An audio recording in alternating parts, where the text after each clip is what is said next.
we are in lecture number 5. So here we are going to discuss about dynamic routing protocols. So you can keep this particular chart. So dynamic routing protocols we are going to discuss. So what is dynamic routing protocol means? You no need to create the routes, okay, static ways, okay. That means in lecture number 4 we created the static routes. The administrator is going to every router. In every router you are going to create your own path, okay, the own route you are going to create. Okay, static routes are very strong, it is very robust, okay, but still it is a time consuming process. It takes a lot of time. Okay, you have to go to every router and you have to do the configuration. So there are a lot of there are practical difficulties available in static routing. So we are going for the next stage. It is called the dynamic routing. So in dynamic routing, you no need to do anything. The administrator, okay, no need to create any path. So what the administrator is going to do means simply he is going to enable some protocols. If you enable some protocols, it is enough. Automatically, the protocols will take care of everything. Okay, you no need to go and create any paths. Okay, IP, route. Okay, what is your destination? Then what is the next hop? So we no need to type anything like that. So if you enable the routing protocol will take care of everything. Now, so these routing protocols, they are called dynamic routing protocols. So today we are going to see. In the dynamic routing protocols, we are dividing into two types. Okay, we are dividing into two types. One is called interior gateway protocols, and second one is the exterior gateway routing protocols. So these exterior gateway protocols, we are not going to cover in this course. We are not going to study at all. Okay, we are not going to study this particular concept. Exterior gateway, we are not going to study. We are going to study only the interior gateway protocols in this course. Now, in interior gateway protocols, there are two different types available. So the first type is called the distance vector, and second one is called the link state routing protocol. Okay, this is very important concept. So interior gateway routing protocols, we are dividing into two categories. One is the distance vector routing protocol, and second one is a link state routing protocol. Now, in this lecture number 5, we are going to discuss about distance vector routing protocol. In the next 3 lectures, okay, lecture number 6, 7, 8, we are going to discuss about the link state routing protocols. Okay, so in the distance vector routing protocol, there are so many examples available. These are all example protocols. Okay, RIP or IP. So today I'm going to show this, how to configure this RIP. So RIP protocol 1, RIP protocol 2, IGRP, EIGRP. So these are all examples for distance vector routing protocols. Then for link state routing protocol, we are having two examples here, OSPF and ISIS. In this, we are not going to study ISIS. We are going to study only OSPF. Only the OSPF protocol we are going to study. So in this lecture, we are going to cover the distance vector routing protocol. Example for distance vector routing protocol, it is a RIP or IP. We are going to study RIP. In the next lecture, we are going to study about the link state routing protocol concept. What is that? Then in lecture number 8, okay, lecture number 6, link state routing protocol. Lecture number 7 and 8, we are going to study about the OSPF. So next 3 lectures or next 4 lectures starting from now, lecture number 5, it is going to be distance vector routing protocol and particularly RIP. Next lecture, only link state routing protocol. After that, another 2 lectures we are going to study for OSPF. So up to this, we are completing the routing concept. Then we will go for the switching. We will study about the switches. Okay. So now I'm going for distance vector routing protocol. Okay. Distance vector routing protocol. So we are going to start. So you can see distance vector, okay, dynamic routing protocol. Okay. What is this distance okay, vector. Why it is called distant vector or distance vector? Why? What is the reason? Means you can see there are two words. There are two words available. The first word is called distance. Okay. Second word is called the vector. So vector means it is direction. Vector means direction. So distance means, okay, how many routers I want to cross. Okay, I'm in Souk now. I'm standing in Souk. Okay, I'm in Sur. Now I'm asking somebody, I want to go to the college. Okay, so please help me. I want to go to the college. So how to go to the college? I'm asking someone. Now the person is telling, okay, the person is telling the vector first. So vector means the person is giving the direction. Okay, you go east or west or north or south. Okay, the person is telling me the vector. Okay, so you have to go in east direction. Okay, then the person is giving me the distance. Distance means how many roundabouts I want to cross.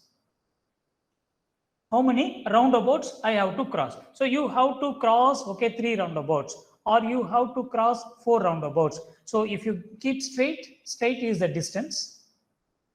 Then, okay, sorry, straight is the vector direction. Then how many routers you have to cross, that is going to be your distance. So distance vector routing protocol means this protocol is going to work on these concepts. So vector means direction, distance means number of routers you are going to cross. Okay, that is a concept. Now you can see evolution of routing protocols. So the concept, routing protocol concept, it is started in the year of 1980s itself, late 90s, around 85, 86 itself, the routing protocols, they started. Okay, routing protocols is not something new. Okay, it is not something new. It is a old concept only. So dynamic routing protocols used in the network since late 1980s. So newer versions available, newer versions support the communication based on the IPv6. So we are using IPv6, this is the latest version. So based on IPv6, automatically all the routing protocols are changed now. We are dividing classifications. We are doing the classifications like this. Dynamic routing protocols, we are dividing into 2 groups. So the first group is called the interior gateway routing protocols or interior gateway protocols. Then exterior gateway protocols, we are dividing into 2 groups, interior, exterior. You will not understand this, what is interior, exterior, okay, you will not understand at this stage. Okay, now we are going to talk about only interior. If you take interior, there are 2 groups available. One is called the distance vector and second one is called the link state. So these are the 2 different groups of routing protocol. Actually, there is third group available. Third group is available, that is called hybrid. Hybrid means distance vector plus link state. Okay, that is called the hybrid. So 3 types available: distance vector, link state, and hybrid. Okay.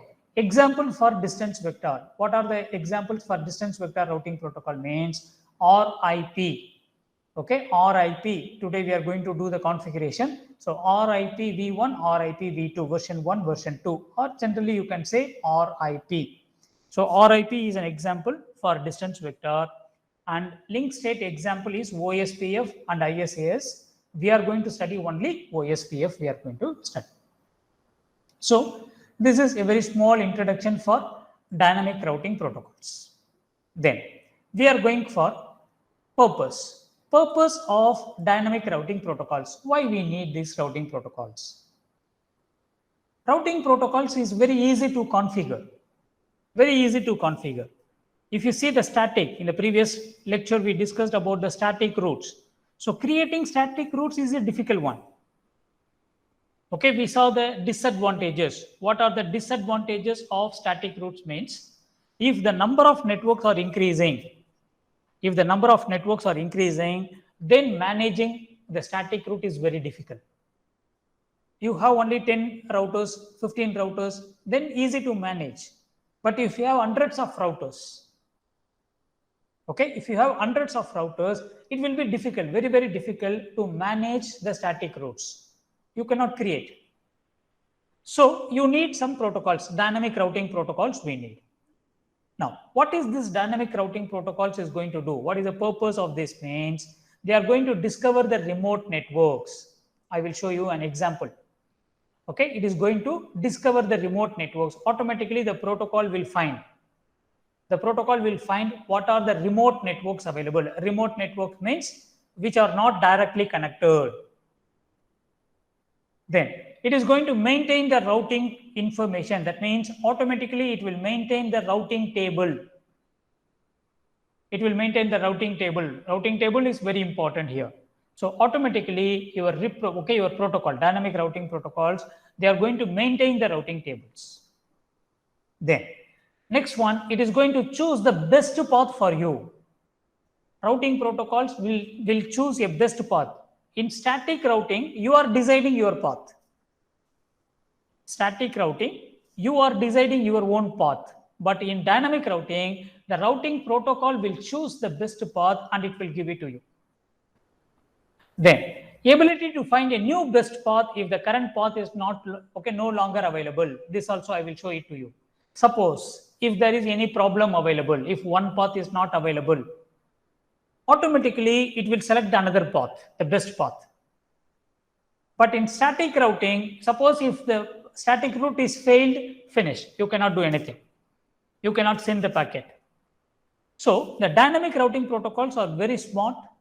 They are very strong.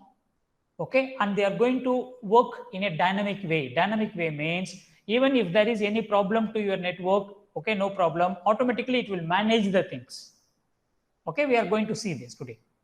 Then, so these are the purpose of dynamic routing protocols. So we are going to use the routing protocols today. Okay, we are going to use the RIP protocol today. Okay, because we are studying distance vector. So RIP protocol we are going to configure today. Very simple. Now, the next one is, if you take any routing protocol, okay, any dynamic routing protocols, they are going to manage three things. They are going to manage three important components. So what are the three different components means? The first component is algorithm. So every routing protocol will work based on some algorithm. Okay, for example, you might have studied about, you might have studied data structures. In data structures, there are some algorithms available for searching the things. Okay, bubble sort, searching. Okay, binary search, indexed search. There are different searching techniques available. So these algorithms are used here. Data structures algorithms are used inside the dynamic routing protocols. Okay, so every routing protocol will have a specialized algorithm. So routing protocols uses algorithm for facilitating the routing information for finding the best path. So to choose the best path, there will be some algorithms, particularly algorithms from data structures have been used here. Then the next one is protocol messages. Every routing protocol is going to have some types of message. Some types of messages they are going to have. Okay, for example, neighbor discovery. Okay, discover the neighbor routes. Exchange the routing information. Other task to learn. So there are different types of packets, different types of messages every routing protocol is going to have. Then next one is the data structure. So every routing protocol is going to use some tables. They are going to have some tables, or they are going to manage some database, and these tables will be in the RAM, okay, in the random access memory of your router. So what we understand means the three main components of any dynamic routing protocol. You take any dynamic routing protocol, they have data structures, they have some messages, routing protocol messages, and then they have the algorithms. So there are three different components every routing protocol will manage. Then the next one is, you can see the components of routing protocols. Okay, they are showing here what are the components available. We already discussed the three different components. Okay, the first component is going to be the data structure. So data structure means tables. Okay, you see neighbor table. topology table, routing table. So they maintain different tables. If you take a RIP protocol is having only routing table. If you take Eigrp protocol, it is going to have neighbor table and topology table. So what we understand, so every routing protocol is going to maintain some types of table. Okay, examples, routing table, neighbor table, topology table, okay, like that. Then every routing protocol is having some messages. They're having different types of messages or different types of packets. Okay, for example, hello packet. So hello packet means this packet will be sent initially. Okay, initially this packet will be exchanged. Then update packet, query packet, reply packet, acknowledgement packet. So every routing protocol is going to have its own type of messages. Okay, this is example for Eigrp. They are giving example for Eigrp. Okay, hello packet will be available, update packet, query packet, reply packet, and acknowledgement packet. Then protocols uses the routing algorithm. So there will be some algorithms. Okay, the algorithms will be used to identify the best path. Okay, 3 or 4 paths available, multiple paths available means your routing protocol will select any route or any path, okay, by using some data structure algorithm. Okay, they use some algorithms. Okay, they are not, okay, they are giving, you see, dual, D-U-A-L, dual is a name of the algorithm. So in Eigrp, dual algorithm is used. So if you go for the another protocol, there will be different algorithm will be used. So every protocol will have its own algorithm. Okay, the own algorithm will be used for what? To find the shortest path. To find the shortest path from the source to the destination. So what we understand here, there are 3 different components available. So the first component is going to be the data structure, that is the tables, different types of tables. Second is going to be the different types of messages. Then the third one is going to be algorithm to find the shortest path. Okay, so these are the 3 different components of a routing protocol. Dynamic routing protocol, 3 different components. Then let me go to the next one. What are the advantages? Advantages of dynamic routing protocols. There are a lot of advantages available. Okay, I'm not going for the points. Let me tell first. So what means? You no need to do any configuration in the routers. Just if you enable the routing protocol, it is enough. Okay, if you enable the routing protocols, it will automatically take care of everything. Suppose if any problem comes, one router goes down, if a network is not available, no need to worry. Your routing protocol will manage it. If a particular path is failed, okay, no issues. Automatically, the dynamic routing protocol will find the alternative path. So there are plenty of advantages available. Okay, you can see. Automatically share the information about the remote networks. They can exchange. Okay, they are going to exchange the information. Okay, about the remote networks. Then it is going to find the best path. So 3 paths, 4 paths, multiple paths. If multiple paths available, I want to go from here to, from Sur to Muscat, I want to travel.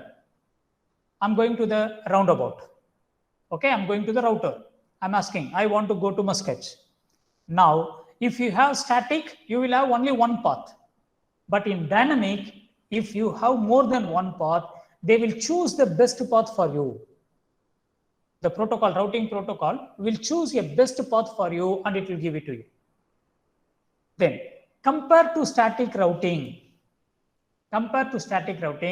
dynamic routing protocols less administrative overhead. So that means for the administrator, it is going to be very easy. Administrator is not going to have any work here, much of the work. But in static, the administrator is having more work. Okay, the administrator will go to every router and he will create the path. But here, administrator is not going to create the path. Automatically, the routing protocol will find the path. Then, help the network administrator manage time-consuming process of configuring and maintaining the static routes. So static routes, it is a time-consuming process. It's a time-consuming process. Configuring and maintaining static routes is a time-consuming. It's a big task. It's a very big task, static routing. But dynamic routing is not like that. Okay, just a protocol is enough. The protocol will do everything. Then, what are the disadvantages? So there are some disadvantages also available. What is that means? You need your router to be very strong. That means your CPU, that means the CPU, it will consume more. Network bandwidth, it will create more traffic. Dynamic routing protocols will create more traffic. So it will affect the bandwidth. Even it will affect the memory. Okay, it is not included. You can try. So it will affect the memory. It will consume more memory in your router. So these are all the disadvantages. Okay, that means resources, it will consume more resource. It will consume more resource. You need more CPU time. You need more network bandwidth. You need more memory. Okay, in static routing, it is not like that. Static routing, it is consuming very less resource. But dynamic routing is consuming more network resources. So times when static routing is more appropriate. So we already discussed about this. So just what I want to conclude here, what is a disadvantage means? It is a resource constraint. Okay, you need more resources. Okay, it will consume more resources. Okay, it is not resource constraint. It is consuming more resources. It will take more resource. So resources means like CPU, okay, time, okay, memory, etc., network bandwidth, etc. Then, so advantages and disadvantages, it is given here. Already we studied here. So what are the advantages and what are the disadvantages? You can see here. It requires additional CPU, RAM, and link bandwidth. Okay, so it is going to have, it is consuming more, okay, all these resources it will consume. Then, the next one, we are going for dynamic routing protocol operation. How these protocols are working, dynamic routing protocols, how the routing protocols are working.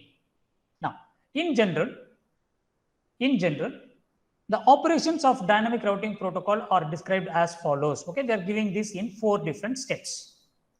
Or you can see here how it is working means you can take it as a 3 different steps. 3 different steps. What is the first step means? The first step is called cold start. First step, it is called the cold start. Okay. Next step is network discovery. Third step is exchanging the routing information. So any dynamic routing protocol or any routing protocol if you take, they are going to work in 3 different stages. Okay, the same thing. The same thing here. They are just summarized here. So the first one is called the cold start. Second one is called the network discovery. Then the third step is exchanging the routing information. So these 3 steps we are going to discuss with example. Okay, with example we are going to see. Okay, now you can see what is a cold start.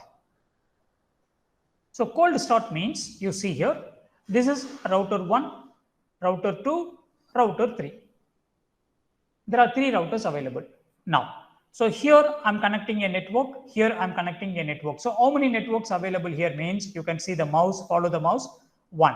This is network 1, network 2, network 3, network 4. So there are 4 different networks available. Okay. Now, what is the cold start means? Every router is going to create a routing table. Every router is going to create a routing table. Okay, now you can say router 1 is creating a routing table, router 2 is creating a routing table, router 3 is creating a routing table. Okay, so what is available in the routing table means only directly connected networks will be available. So what is cold start means? Cold start is nothing. What are the directly connected networks, okay, available with that router, they are going to detect.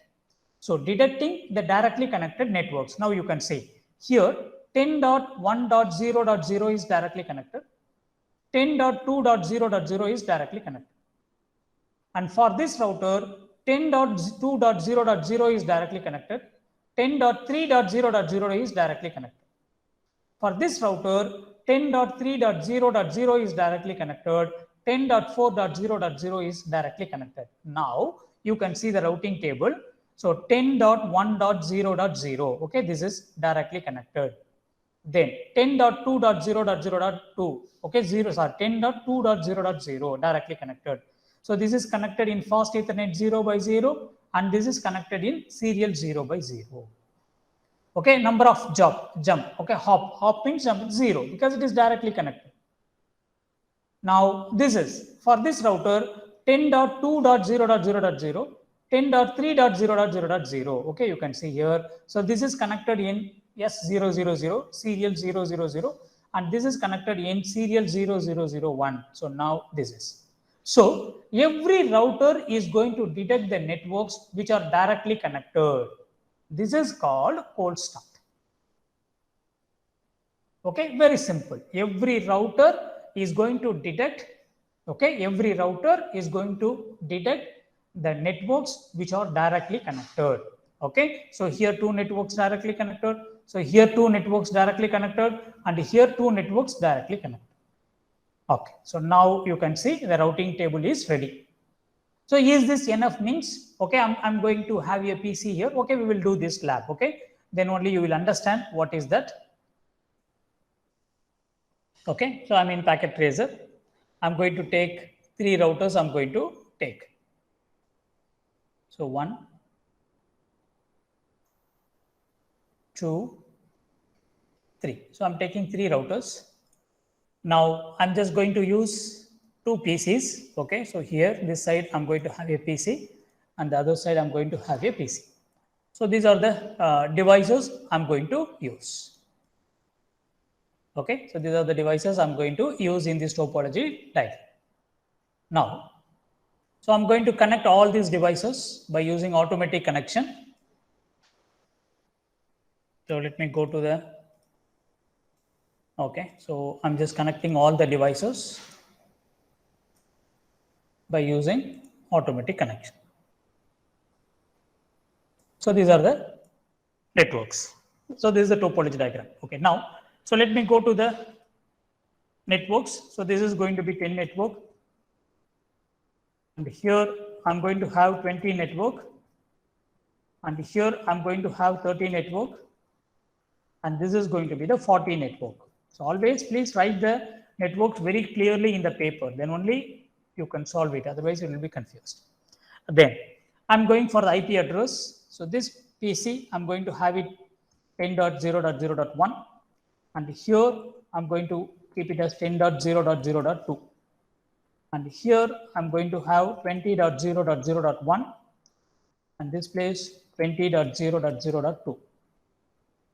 Okay.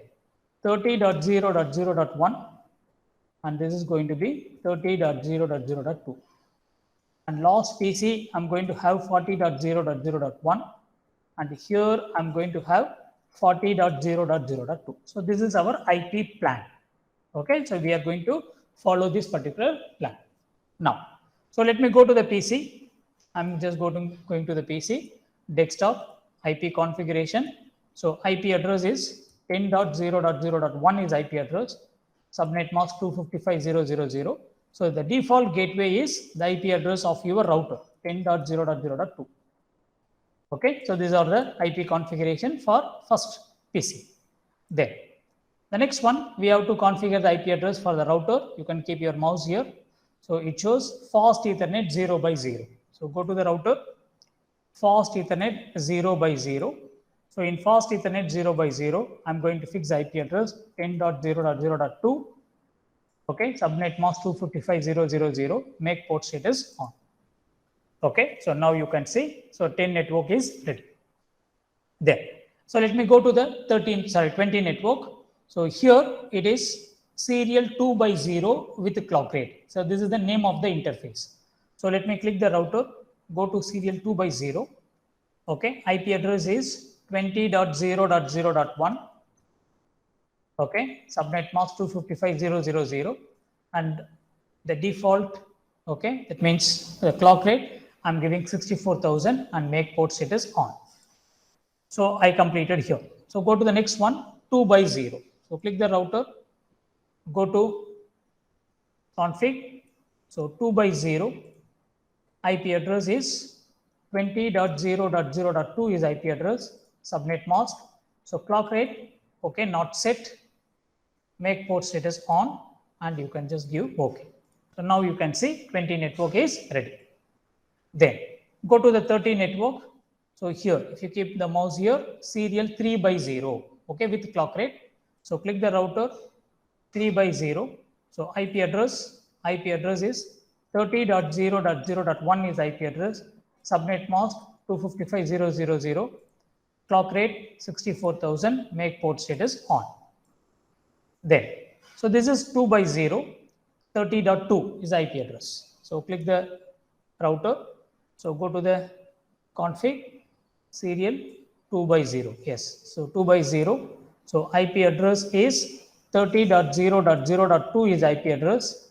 Then subnet mask, not set, make port status on. So this is. Then let me go to the last PC. So click the PC, desktop, IP configuration. So IP address is 40.0.0.1. Okay. Subnet mask 255.0.0.0. Okay, now 40.0.0.2 is the gateway. Okay, because this is IP address, we are going to give it for the router. Then the next one, let me go to this router. Okay, here fast Ethernet 0 by 0. So let me go to fast Ethernet 0 by 0. So IP address is 40.0.0.2 is IP address. Subnet mask 255.0.0.0 and make port status on. So now you can see all the interfaces now turn to green. That means IP address is completely fixed. Now go to any router now. Okay, just click on the router. Go to the CLI, command line interface, and you can see the routing table. Okay, so you can see the routing table. So if you see the routing table, you will understand now. I'm just going to show IP root. Okay, this is the command. So IP root. If I click that, you can see 10.0.0.0 is directly connected. 20.0.0.0 is directly connected. So that means cold start is completed. In all the routers, cold start is completed. That means step number 1. Okay, you can go to the slides now. You see. So step number 1 is cold start. So cold start is completed in all the router. So what is cold start? Directly connected networks you will get. Okay, teacher, can you show me the second router? Yes. So let me go to the second router, router number 2. Okay, I'm going here. You can see the routing table now. I'm going to the CLI, command line interface. Okay, you can see the routing table. You can see the routing table now. The command is show IP root. So here there are 2 networks directly connected. What is that? 20 and 30. So 20 network is directly connected, 30 network is directly connected. Now you can see 20 and 30 is directly connected. So in every network, in every router, so directly connected networks are shown in the routing table. So this is called the cold start. So the cold start is nothing, learning about the directly connected networks. Okay, very good. Then the next one is initial exchange. The next step we are going, the next step is called the initial exchange. So what is this initial exchange means? Now you can see, I just go to this, okay, topology. I'm going to have a question. Okay, all of you please listen and give me the answer. Now I go to the PC0. I'm going for the command prompt. From the command prompt, I'm going to give the command ping. Okay, I want to ping the last machine. I want to send the packet to 40 and I want to get the reply. So I'm going to give the ping command to 40.0.0.1. So if I give the ping command, I will get the reply or not. You will get the reply or not. Your packet will reach 40 or not. I need answer. Somebody should answer. Yes or no? No. No. No. No, this is what we saw in the last lab. So if you give the ping command, okay, you will not get the reply, okay, because the packet will go to the router. Okay, in the router, I'm asking, okay, the router is asking, where do you want to go? I'm telling, I want to go to 40. Now, please wait. Please wait, I'm searching. So they are searching in the routing table. In routing table, 10 is available, 20 is available. Okay, 10 and 20 is available. So I want to go to 40. 40 is not available. So they are sending me back. Okay, they are giving me the error. In lecture number 2, we discussed about the ping commands, 3 different ping commands. So this is ping for the remote network. I'm pinging the remote network. Okay, now you see what is the message you are going to get.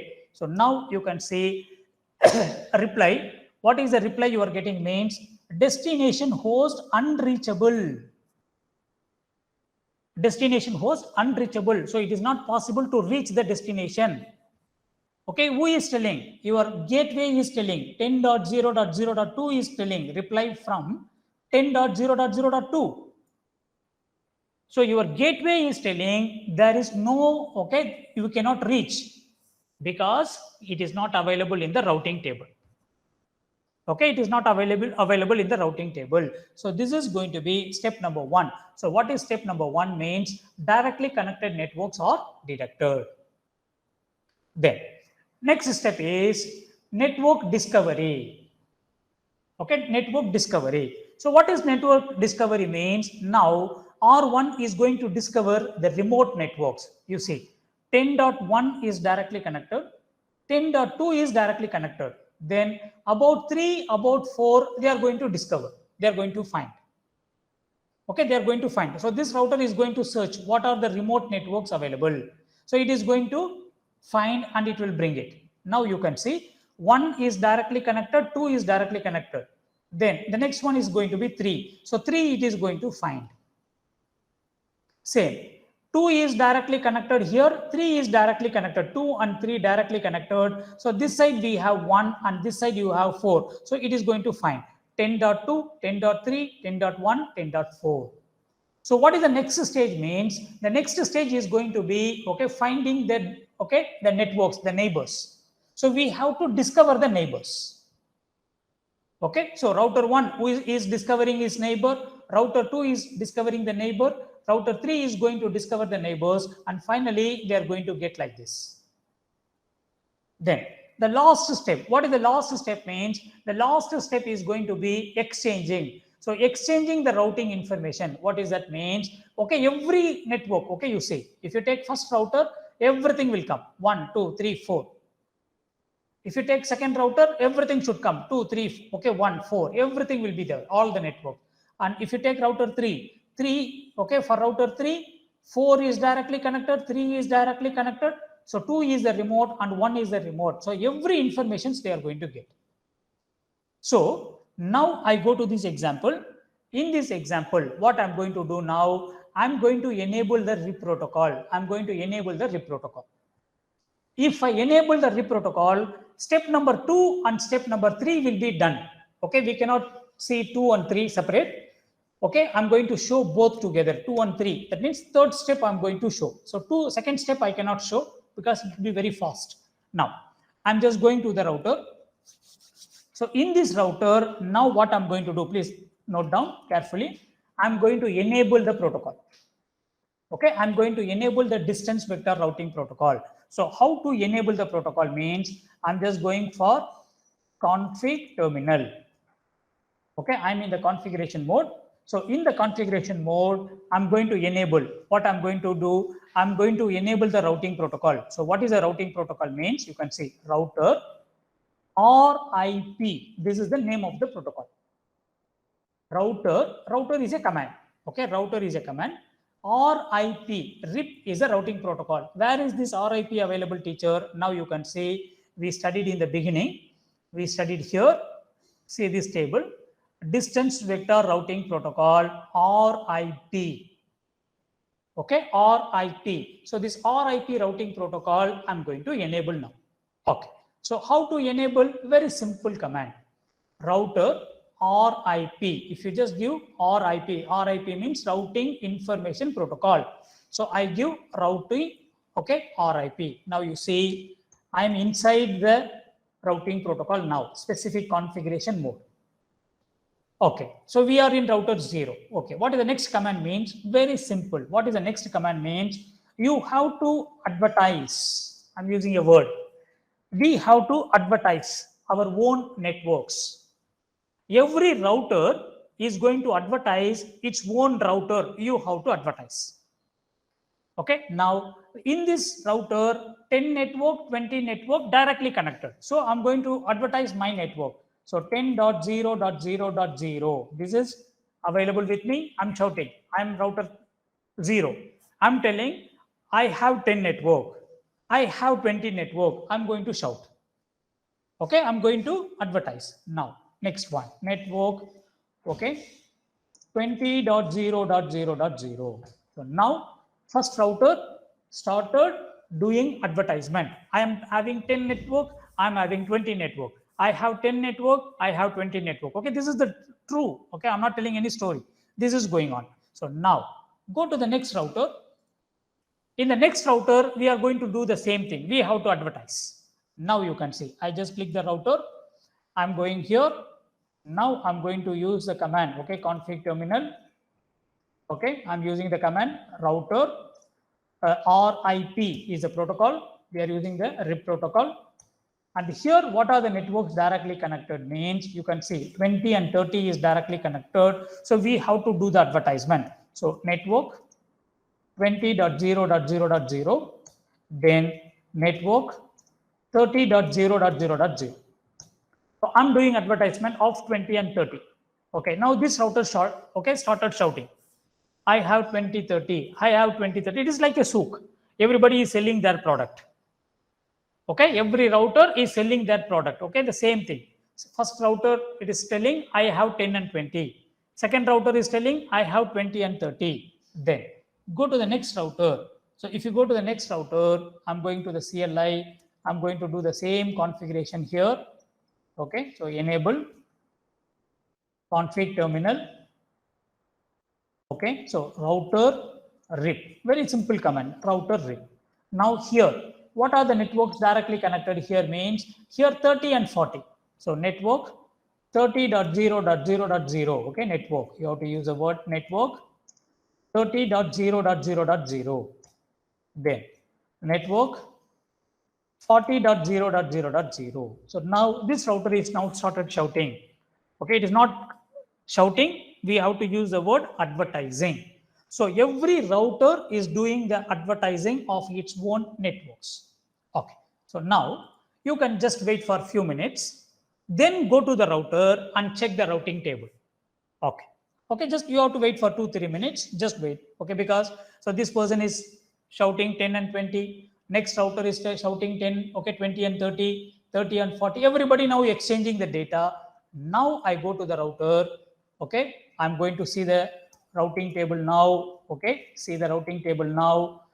Okay, what is the command means? Show IP route. If you display the routing table, you can see 10, 20, 30, 40. Everything is available now.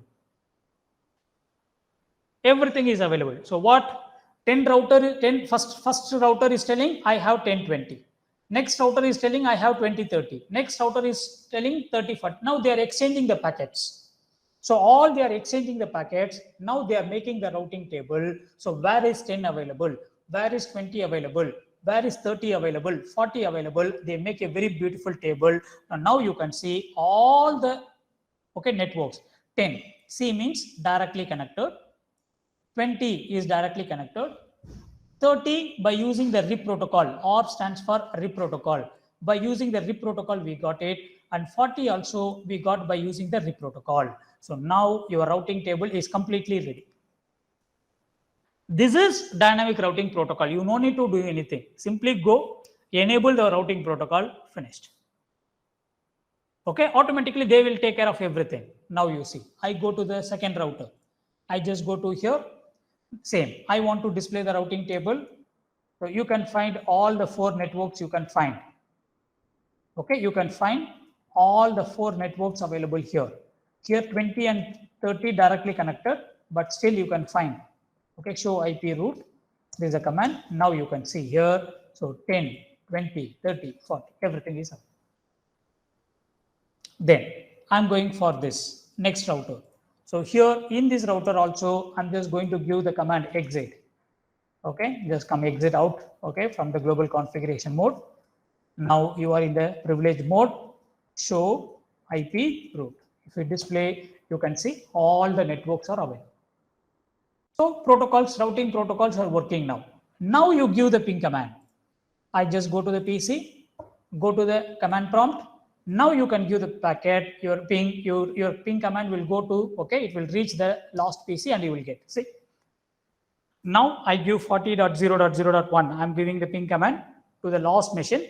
First time you are getting this error. After that you will not get. See, reply from 40.1, reply from 40.1, reply from 40.0.0.1. So you are getting the reply.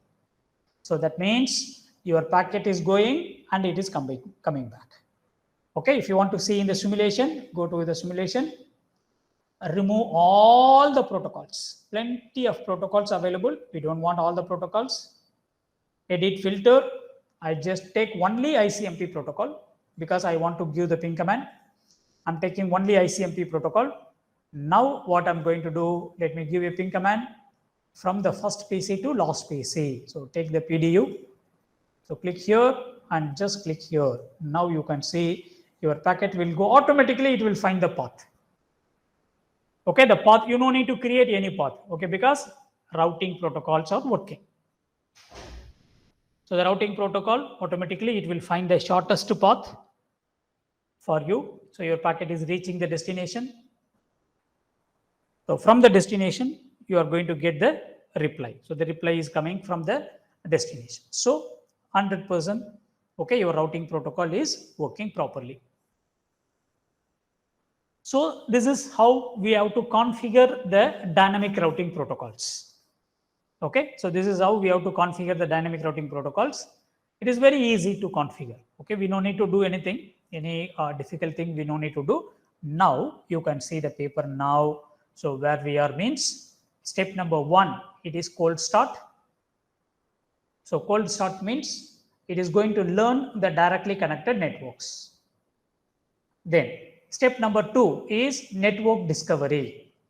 So what is the network discovery means? Every router is going to discover the remote networks. So directly connected is 10.1, 10.2. The remote is 10.3. Okay, and 10.4. So now if you see in the last stage, in every router, okay, you will have everything. Okay, if you take first network, 10.0.0.1, 10.0.0.2, 3, 4, everything is available. Same thing here, same thing here. So how they learn means they learn by using the routing protocols. Okay, they learn by using routing protocol. The same thing only I have done in this particular lab. Now, so let me continue to the next one. Now, achieving convergence. Okay, achieving convergence. What is convergence? Okay, achieving convergence. Okay, now all of you look at the screen now. I just explain what is convergence. Now, I enable the RIP protocol here. Okay, I go to the real time. Okay, I'm just writing. So I enable the RIP or IP, and here I enable the RIP protocol, and here I enable the RIP protocol. Okay, so if you enable the RIP protocol, now they started sending too many packets. Okay, they started sending the packets, RIP packets. Okay, I want to see that. Okay, now go to the simulation, go to the edit filters. Okay, you can see there is RIP or IP. So if you just click the RIP, I remove ICMP. I don't want ICMP, and then okay, come here. Okay, just RIP, and then just give play. Just play. That's it. You can see. Leave it for 5-10 minutes. You can see in every router, from every router, the RIP packet will go to the next router. This is called advertisement. They are doing advertisements. Okay, so router 2 is now sending the advertisement. So every router, okay, this process will be keep on going. Okay, this process will keep on. Now router 0. Router 0 is doing the advertisement. Now, so Okay, router 0 is giving the packet to router 1. Now, router 1 is doing this advertisement. So this process will be keep on going. Okay, it will be keep on going. So now, come to the point, what is convergence means? What is convergence means? How quick or how fast the routing protocol is learning. So we enable the RIP protocol in all the 3 routers. It takes some time. It takes some time to learn. First router will learn about the second router. Second router will learn about the first router and second router. Okay, all this process, it will take some time. So this duration is called convergence time. So in fraction of seconds, if it is learning means, we can say it is very fast converging. If the convergence takes more time, what is convergence means? Learning about all the networks. Okay, learning about all the networks is called convergence. So this convergent times, you can see in the RIP protocol, the convergent time is very slow. RIP is slow convergence. RIP protocol is not very fast. It will take some time. But if you see the modern routing protocols like Eigrp routing protocol, Ospf protocol, they are converging very quickly. That means they learn very quickly, they can learn. Just if you enable, it is enough. Even if you have 100 network, no problem. It will learn everything very easily. So RIP protocol, it is going to learn very slow. The convergent time is going to be more. But if you are going for the Eigrp protocol, Ospf protocol, this is what we are going to study as next. So these protocols, it will take less time to learn. So convergence time will be very less, and here the convergence time is going to be very high. Then, what is that means? See, the speed of propagation refers to the amount of time it takes for the routers within the network to forward the routing information. So the speed of the propagation, how fast it is, how fast the protocol is. Okay, they are exchanging the data. Okay, see, they are sending, but this is slow. This is slow. So if it is fast means the packet will be sent very quickly, and they will process it. Okay, and they will update the routing table. So everything will happen. Okay, in a very fast way. That is going to be high convergence. So convergent time means the time it takes the router to share the information, to calculate the best path, and to update the routing table. So convergence time means, okay, how far, okay, that means the time, okay, to calculate the best path, to update the routing table, and to share the information, how much of time it takes, that is called the convergent times. So RIP protocol is slow. RIP protocol is very slow, but if you compare the Eigrp protocol and Ospf protocol, so these protocols are very fast. Okay, the next lecture, okay, lecture number 6, we are going to talk about this Ospf. Okay, 3 lectures I think we are going to study Ospf. So Ospf is going to be very fast comparing with the other protocols. So this is about the convergence. Then the next one you can see types of routing protocols. We already discussed this: dynamic routing, interior gateway, exterior gateway. So interior we are discussing, okay, distance vector, okay, and link state. We discussed about the RIP, okay, RIP protocol we discussed. Now you can see here, just they are giving this an example. So now we are going to see what is interior, what is exterior. We are going to study. Okay, we are not going to study in depth, just we are going to give an idea. Okay, now you see, this is a group of routers. Okay, I'm going to take 100 routers. I'm going to make this as a group. Then, and this is a group of routers. And this is the another group of routers. Okay, like we are going to divide this as a section. This is section 10. This is section 20. This is section 30. Okay, like that. I'm dividing into groups. So here I have 100 students, 100 routers. Here I have 100 routers. Here I have 100 routers. Now, if, okay, in this group, within this group, you will use interior gateway protocol. Okay, see, within the group, you will use the interior gateway protocol. You can use the RIP here, or you can use the Ospf, or you can use the Eigrp, Eigrp. You can use any routing protocol here. That is called interior. So interior routing protocol means the protocols which are used within a group. Within a group, actually the name, it's a very good name. This is called autonomous system, AS. I don't know whether it is given for you or not. Yeah, they give us AS. So AS means it is called autonomous system. Okay, autonomous system means a group of routers. So interior gateway routing protocol means which will be used within this autonomous system. So here I'm going to use the RIP. Yes. Here I'm going to use the OSPF. You can.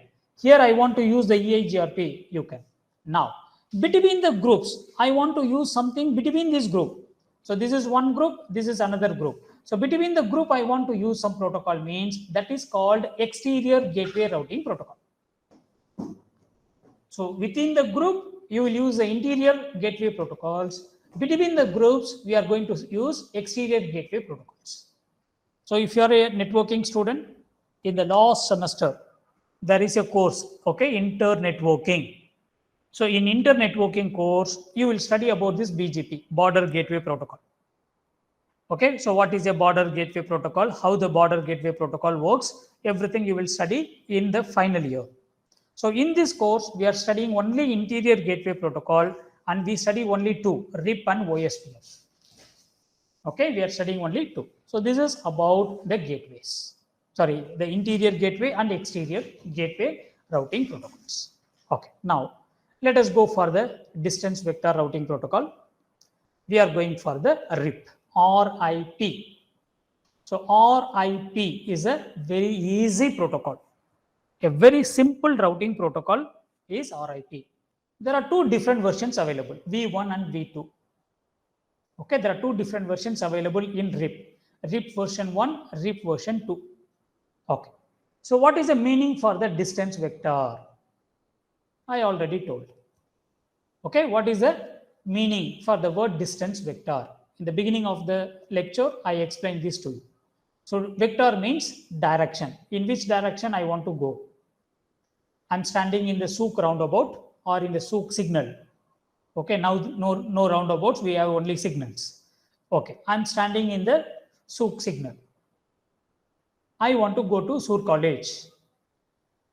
I'm asking a policeman. Okay, the policeman is RIP, routing protocol. I want to go to Sur College, I'm asking. Now the police is going to tell, okay, the direction, go in this direction, east or west. He is showing his hand. Okay, he is showing his hand, go in this direction. Okay, direction. Now I'm asking, okay, how far? How far I have to go? Means, so the policeman is telling, okay, go for second signal or cross 3 signals from here. Okay, the policeman is telling the number of signals or number of roundabouts, keep it roundabouts. So the policeman is telling you go in this direction. After the 4th roundabout, okay, you will reach the destination. Okay, this is called distance vector. So distance means, okay, that is how many routers we want to cross. That is called the hop. Hop means jump. How many jumps you want to make? Okay, see, if I come from here to here, it is called one hop. And from here to here, this is the second hop. And this is, okay, this is your reaching. So hop means how many jumps you want to make. Router to router is a hop. Hop, the word, the meaning for the word hop is a jump. Okay, frog hops. So we have to make a jump. So now the next one you can see here. So this is going to be the distance and then vector is going to be the direction. So distance vector routing protocol uses routers signpost, okay, along the path of the final destination. So this is going to be a very simple routing protocol based on the direction and based on the number of routers. Okay.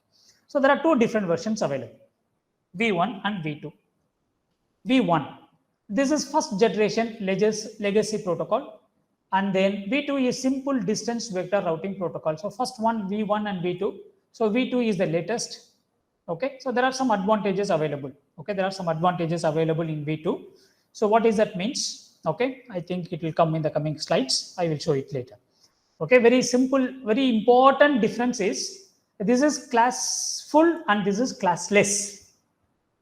Okay, what is classful means here subnetting is not allowed. If you do any subnetting, RIP protocol is not going to work. But if you use subnetting, RIP version 2 will work with subnetting. Okay, that is called, this is classful and this is classless. There is no class for this, that is subnetting. So if you do any subnetting also, RIP version 2 will work. RIP version 1 will work only in without subnetting. If you don't have subnetting, it will work. Now, there are 4 protocols given: RIP version 1, RIP version 2, IGRP and EIGRP. So these are all examples for distance vector routing protocols. There are 4. Okay, maybe multiple choice question. IGRP is an example of what routing protocol? Distance vector routing protocol. EIGRP is an example for what? RIP version 1 and 2 are example for what? What is EIGRP stands for? So EIGRP stands for, IGRP stands for, it's already given, Interior Gateway Routing Protocol. Okay, so these are the multiple choice. Okay, plenty of chances available for the multiple choice questions. Okay, so up to this, we are completing dynamic routing protocol RIP. Okay, RIP. Okay, RIP, we are completing up to this. There. The next one is going to be the link state routing protocol. So link state, we are starting from here itself.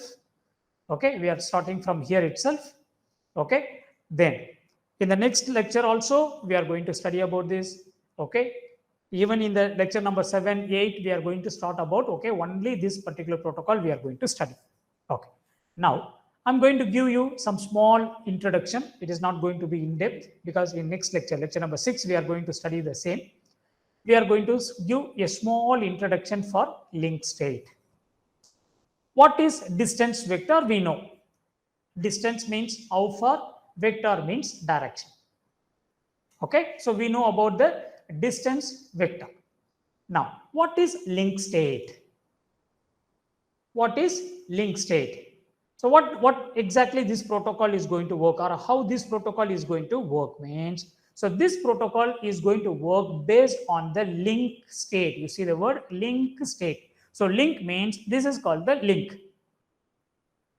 Okay, this is called the link and this is called the link. Link means, that means the distance from R4 to R2. That means the connection, the cable. So the state of the cable we are going to consider here. Okay, the cable, there's a state of the cable we are going to consider here. Okay, what is that? You see, a link state routing protocol is having a complete map of the network topology. Then the signposts, along the way from the source to the destination are necessary because all link state routers are usually identical map of the network. Link state router uses the link state information to create the topology map. This is the point. Okay, what is that means? And select the best path to the destination. Okay, I think it will be slightly difficult for you to understand at this stage, but no problem. You can just listen. If you are not understanding also, no need to worry. Okay, because we will see in the next lecture in a very clear way. Okay, I just give an example. Okay, let us see. Let us see how you are understanding.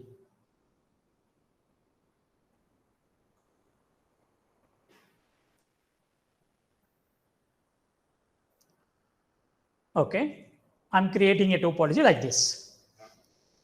Now, I want to travel. Okay, I want to move. I'm writing, please no, please see this scenario. I want to move from PC0 to PC1. I want to send a packet.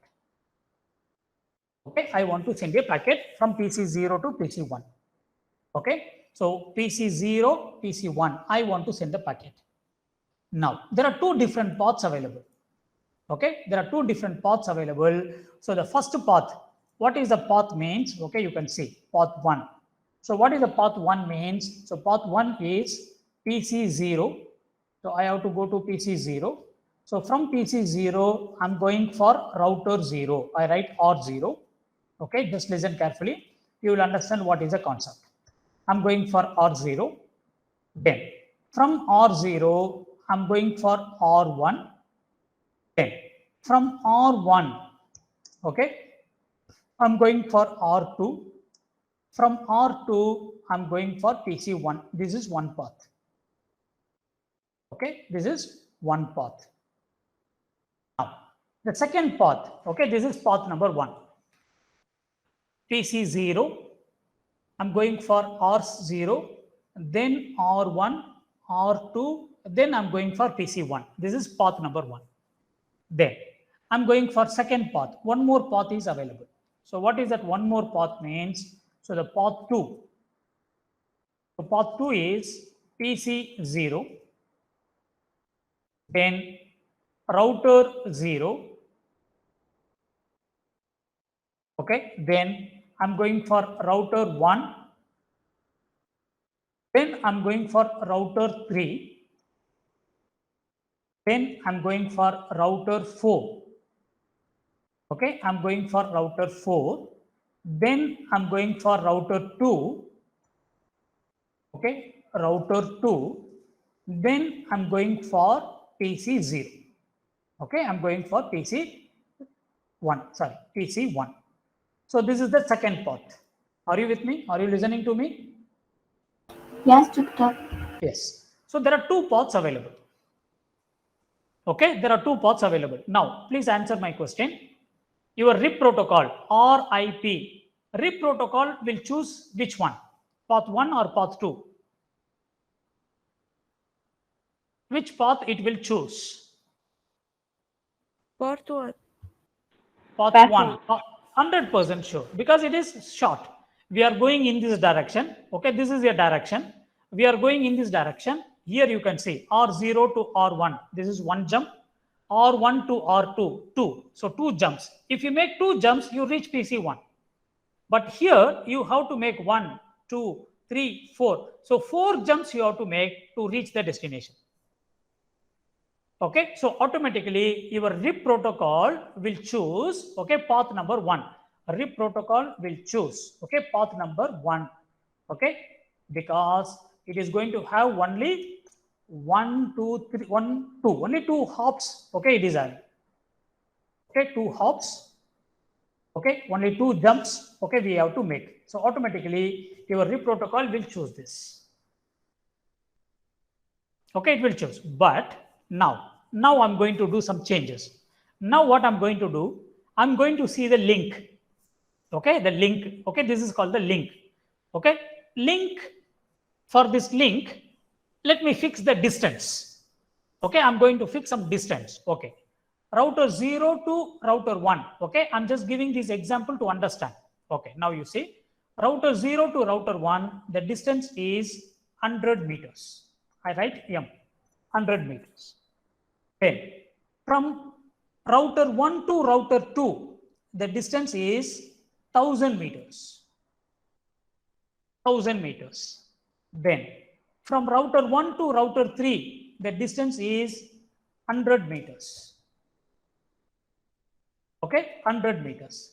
Then from router 3 to router 4, the distance is 100 meters. Okay, then from router 4 to router 2, the distance is 100 meters. 100 meters. Then from router 2 to router PC0, we no need to fix any distance because it is same network. Now you can see. Now, okay, please listen carefully and answer my question. In RIP protocol, if you use RIP protocol, what will be the total distance? How many meters you have to go?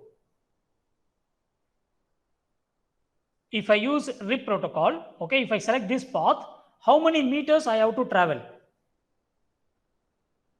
Totally how many meters I have to travel if I choose path number 1?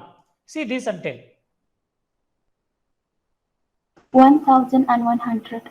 Very good. 1100. Okay, 1100 I want to travel. Okay, because so from here to here it is 100 meters. So I take 100 plus from here to router 1 to router 2, I want to travel 1000 meters. So 1000 meters I want to travel. So this is equal to, so 1100 meters I want to travel. Okay, so this much of meters I want to travel. So now what is happening means your RIP protocol is not going to see the link. It is not going to see the link values. It is not going to see the parameters which is related to the link. It is going to check only how many routers you are going to cross. Okay, how many routers you are going to cross. Now, if I travel in this direction, the total distance will be 1100 meters. 1100 meters. Okay, I want to travel 1100 meters. I want to choose. Your RIP protocol will select this.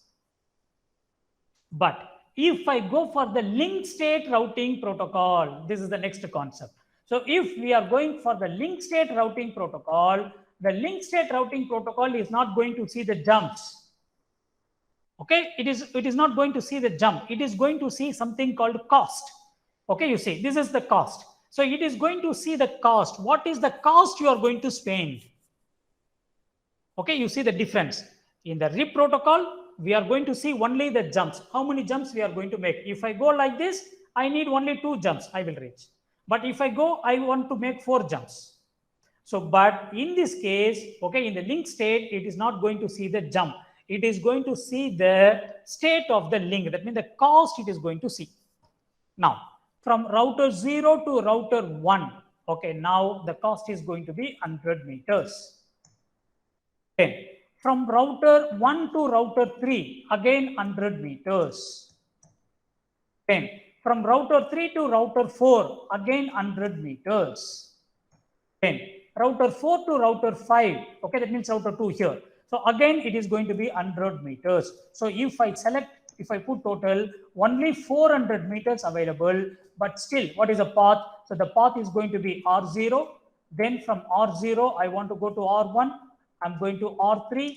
Then, I'm going to R4. Then, I'm going for R2. So, now, this is going to be the link state protocol. Your link state protocol will select like this. See the difference. Okay, your RIP protocol, it is going to count only how many jumps you are going to make, how many hop you are going to make. Okay, finished.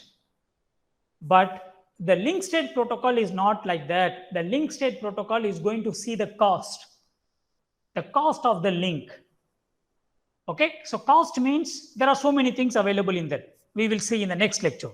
So it is going to see only the cost. So based on the cost, it is going to decide. So if I use RIP protocol, it will give me the path 1.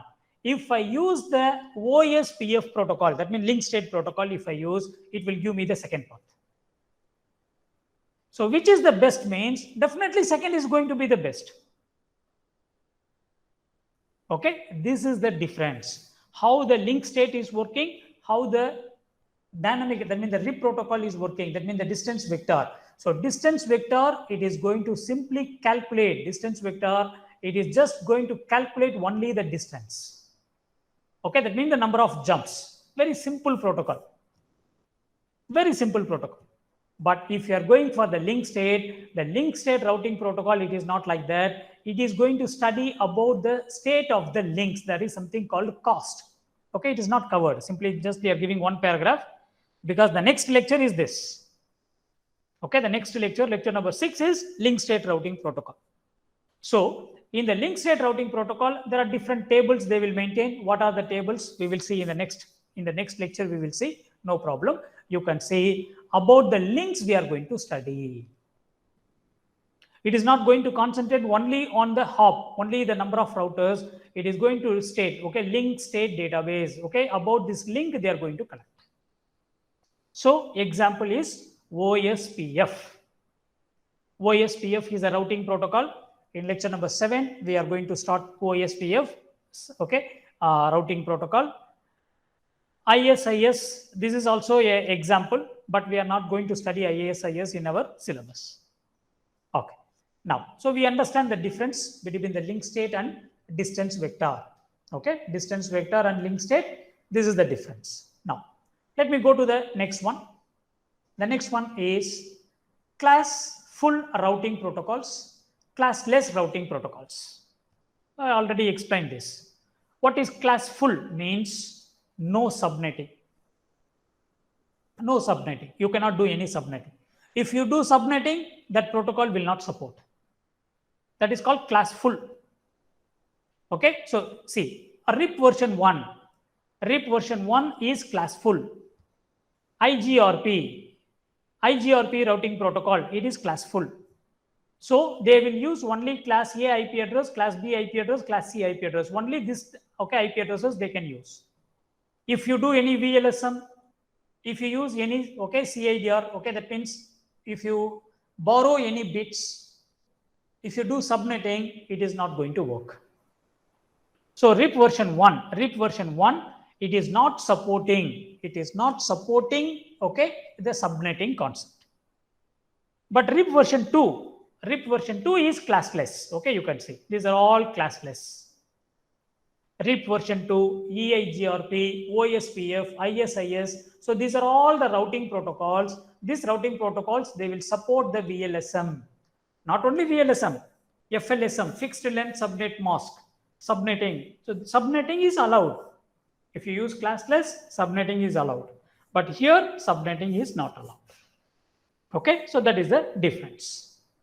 Then, routing protocol characteristics. So we are taking, you see, RIP protocol 1 I'm taking, RIP protocol 2 I'm taking, IGRP, EIGRP we are not studying, but we are just comparing.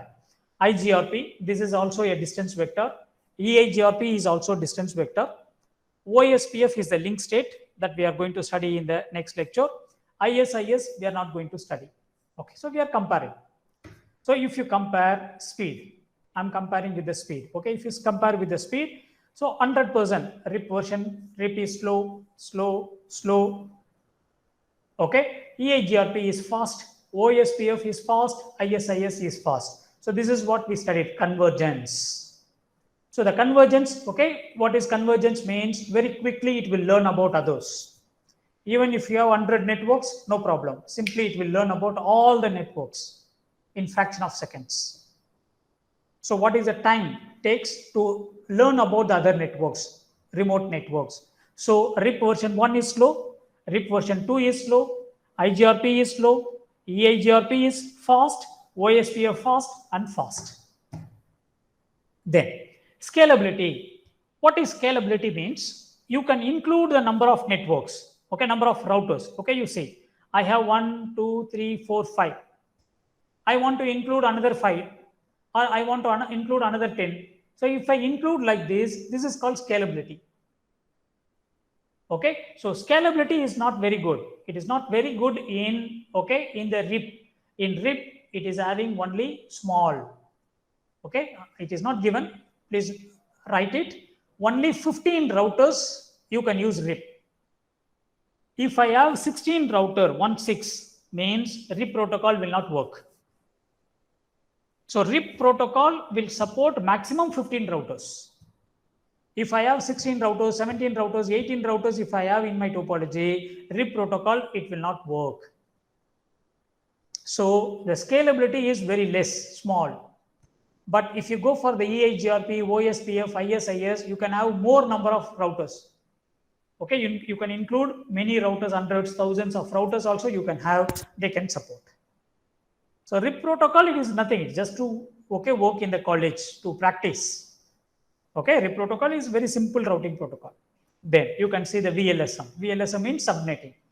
RIP version 1, no subnetting. It is not allowed. RIP version 2, it is allowing subnetting. IGRP, no subnetting.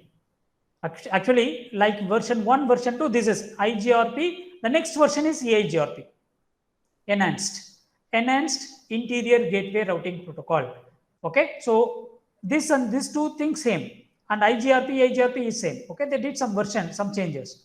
So this is no VLSM. You cannot use any subnetting here, but here you can do subnetting. Link state, it is good. It's a very fast protocol. Very advanced protocols. Then resource usage. Resources means we already studied. So what are the resources? Like RAM, your memory, memory plus the bandwidth, network bandwidth. So these are all called resources. Now you can see RIP version 1, it is taking low bandwidth, low resource. RIP version 2 also very less. IGRP also very less. EIGRP is a medium. Link state routing protocols, OSPF, ISIS, Okay, they are consuming more bandwidth, sorry, more resource. Implementation, okay, you can see the RIP version is very simple. Okay, today I have done. Go to the router RIP. This is a command, router RIP. Then network 10.0.0.0, network 20.0.0.0. Okay, whatever the networks directly connected, you enter, finished. So this is RIP is very simple to configure. Right? Okay, RIP version 1, RIP version 2, Eigrp, these are all very easy to configure. But OSPF is not like that. This is what we are going to do in our lab. The next lab, okay, after static routing, the next lab is going to be the OSPF configuration. Okay, OSPF configuration. So OSPF configuration is going to be, okay, a complex one. Not very complex. It's having some steps. Okay, it is not like RIP. In RIP, simply you can do in 3 lines. But in OSPF, you cannot do in three lines. Okay, you cannot do it in just 3 lines. You need some time. There. So this is the comparison. Next one. Okay, I'll stop it here today. We can see the remaining thing in the next class. The next concept, I think we have to start from here. Okay, we have to start from here today. Routing protocol metrics.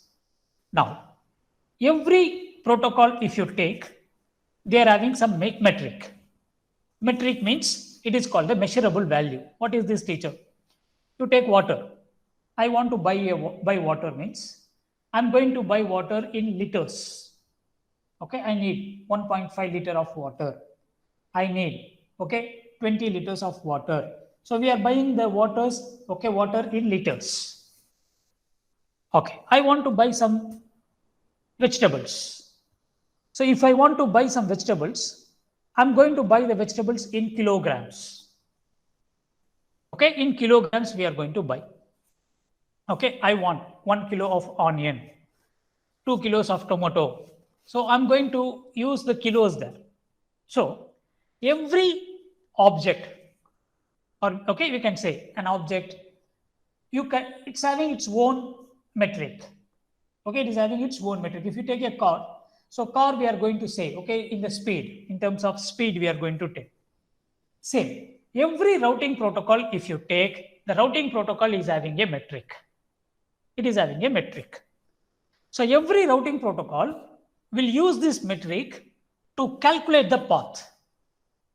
Okay, they will use the metric to calculate the path. So that is we are going to say as the cost. Okay, for example, if you take the RIP protocol, I'm taking the RIP protocol.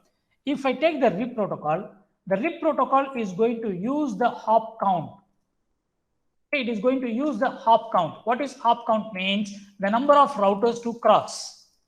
So it will take the hop count as a metric. So based on the hop count only, the RIP protocol will calculate everything. Now, if you take the OSPF protocol, the OSPF protocol is going to take something called cost. So every routing protocol is having its own metrics. So based on that only, that routing protocol will calculate the best path.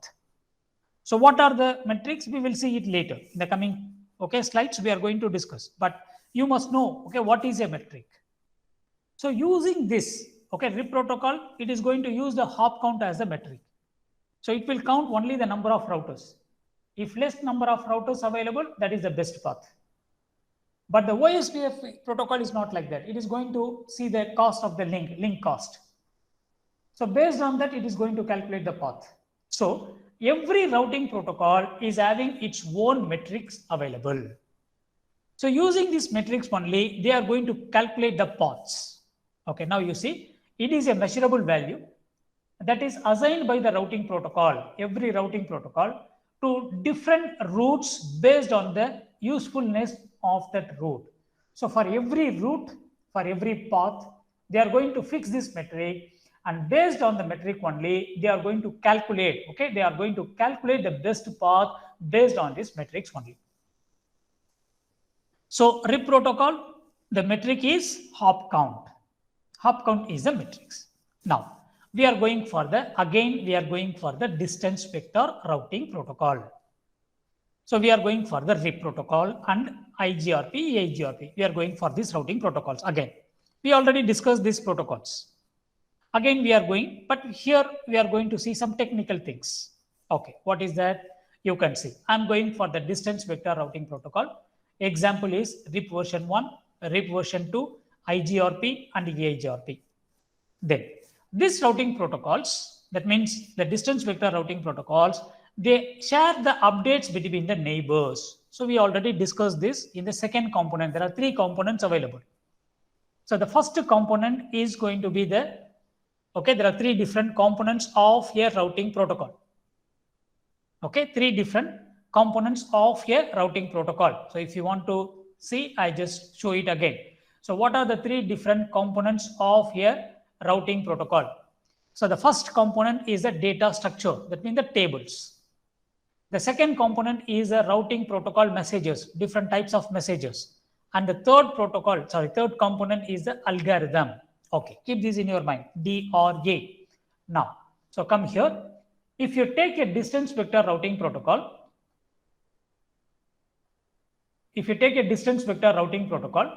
so the distance vector routing protocol, they are going to share the updates. So update is a message, is a type of message.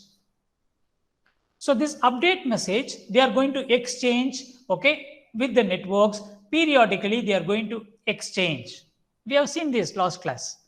We created the topology.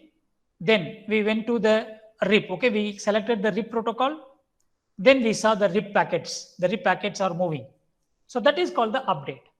So for update, what is the IP address they are using? Means they are using 255, 255, 255. Okay, this is going to be the broadcast IP address. So they are using the broadcast IP address and they are exchanging the data. That means the update packets. Then, so this will consume the bandwidth, network bandwidth. So every 30 seconds, each router will send the RIP packet or IP packet, it will send. So this is going to consume the bandwidth. We already discussed, this is the drawback. It will consume the CPU resource. So RIP version 2 and EIGRP, they are not going to use the broadcast, they use the multicast. We discussed this point in lecture number 2 in IPv6. In IPv6, there is no broadcasting concept. We are not using any broadcasting concept in IPv6. So we are using only the multicast. Okay, we are using only the multicast concepts. So we are not going to use, okay, that means any cast. We are not using the broadcast. So RIP version 2 and EIGRP, they use multicast. They are not using the broadcast. Broadcast they are not using. Then EIGRP will only send an update when the topology has changed. So EIGRP is little bit advanced. Every 30 seconds, it is not going to send the update. Whenever it needed, it will send. But the RIP protocol, every 30 seconds, it will give the updates. Okay, it will send the update packet. So these are all just a small comparison. So which one will be better? Either RIP or IGRP means only the IGRP is better than RIP. Okay, RIP is a basic routing protocol. So generally it is used for learning, okay, for the students' learning purpose. Okay, they develop this protocol. Then the next one you can see here, distance vector routing protocol operation. So we already discussed every protocol is going to use an algorithm. This is the third component, algorithm. Yes, RIP protocol is going to use an algorithm. What is algorithm it is going to use means it is going to use Bellman-Ford algorithm. These are all multiple choice questions. Okay, please underline. What are the routing protocols? Sorry, what is the algorithm used in the RIP protocol? So in the RIP protocol, Bellman-Ford algorithm. So this is the name of the algorithm. So this algorithm you will study in the data structure. In data structure, the Bellman-Ford algorithm will be used to find the best path. Okay, it will use to calculate the best path, from the source to the destination. So Bellman-Ford algorithm is used in the RIP protocol. If you go for the EIGRP and IGRP, okay, these protocols are developed by Cisco. Okay, by Cisco itself, these protocols are developed. So which algorithm, okay, they are using means this Okay, that means in the Eigrp and Eigrp, okay, it is dual algorithm, DUAL. So the dual algorithm is used. So what is dual? Dual stands for a diffusing update algorithm. This point already we discussed. It is already there in the example. So dual is the name of the algorithm, diffusing update algorithm. Dual is the name of the algorithm which is used in the Eigrp and Eigrp. So what we understand, every routing protocol is having something called a metric. Okay, we discussed here. Okay, so metric is very, very important. So based on that metric only, you are going to calculate the best path. Then every routing protocol, it is going to share some messages, updates. This is the second component. So these updates, you can send it by broadcast or you can send it by multicast. If you take a RIP protocol, it is going to use only broadcast. If you take RIP version 2 and Eigrp, it is going to use multicast. Then the third parameter we are discussing about, the third component is algorithm. Every routing protocol is going to have an algorithm. So RIP is using the Bellman-Ford algorithm. Eigrp and Eigrp routing protocols, they are using the diffusing update algorithm, that is called the dual algorithm. So dual routing algorithm is used. Okay, this algorithm, okay, that means the Eigrp, it is developed by Cisco. Cisco proprietary protocol. So this is developed by Cisco itself. Okay, this is. Now, again, we are going for RIP version 1 and 2. We already know this. Okay, we already studied this, but still it is repeated here. RIP version 1, RIP version 2. What is the metric means? The metric is hop count. Okay, this is the point. So what is the metric used in the RIP protocol? RIP protocol is using the metric of hop count. Hop count means the number of routers, number of jump. And what is the maximum number of hops? How many routers maximum we can use in the RIP means you can use only 15. These are all multiple choice questions. I'm telling repeatedly. What is the metric of RIP protocol? The RIP protocol metric is hop count. What is the number of routers? Maximum of how many routers the RIP protocol will support means RIP protocol will support only 15 routers. I'm having 16 routers in my topology. I'm having 17 networks in my 17 routers in my topology. If I have 100% sure you cannot use RIP, because RIP can support only 15 routers. Then RIP version 1, you cannot have VLSM. There is no VLSM here. It is not supporting the VLSM. It is not supporting the CIDR value. It is not doing any authentication, no security here. It is not doing any summarization, not summary. And then RIP protocol 1, it will use only the broadcast 255, 255, 255, 255. This is the broadcast IP address. So it will use only the broadcast IP address to send the packets. This is RIP version 1. RIP version 2, if you take, it is going to use the multicast IP address. Okay, it is going to use the multicast IP address, class D IP address. Then it will support VLSM, it will support CIDR, it will support summarization, and it is supporting the authentication. Security is available here. Okay, security is available here. So these are all the features of RIP version 2. So version 2 is better than 1. Okay, if you ask me, version 2 also not good. Okay, because only 15 routers you can connect. If you have 16 routers, 17 routers means automatically the entirely RIP protocol you cannot use. Okay, you cannot use. So this is only for educational purpose. So students are practicing. Okay, with 3 routers, 4 routers you will be practicing means you can go for these types of routing protocol. And also easy to configure, very easy to configure. In the last class, I explained you how to configure this. Then the next one you can see, RIP is going to broadcast every 30 seconds. I already told this point. Every 30 seconds, the RIP protocol is going to send the packets. Okay, it will send the broadcast packets every 30 seconds. Then it is going to use the port number. Which port number it is going to use means it is going to use the port number 520, 520. These are all multiple choice points. Okay. What is the update time? 30 seconds. Okay, which port number it will use means it is going to use the port number 520. Then what is the maximum number of hop means 15. Only 15, okay, routers. Okay, maximum of 15 routers only it will support. Then the administrative distance value. What is the administrative distance value of RIP protocol means? RIP protocol is having 120. 120 is the administrative distance value. What is this 120, teacher? No need to worry. I'm not going to answer this now. You will learn it later. So what are all the points here? Okay, you can see the multiple choice questions, the possibilities. Okay, if you take RIP protocol, okay, if you take a RIP protocol, the RIP protocol, what are all the chances? Multiple choice questions means RIP protocol is going to share the updates by using the broadcast IP address. Okay, RIP version 1, RIP version 1. RIP version 2 is going to use the multicast IP address.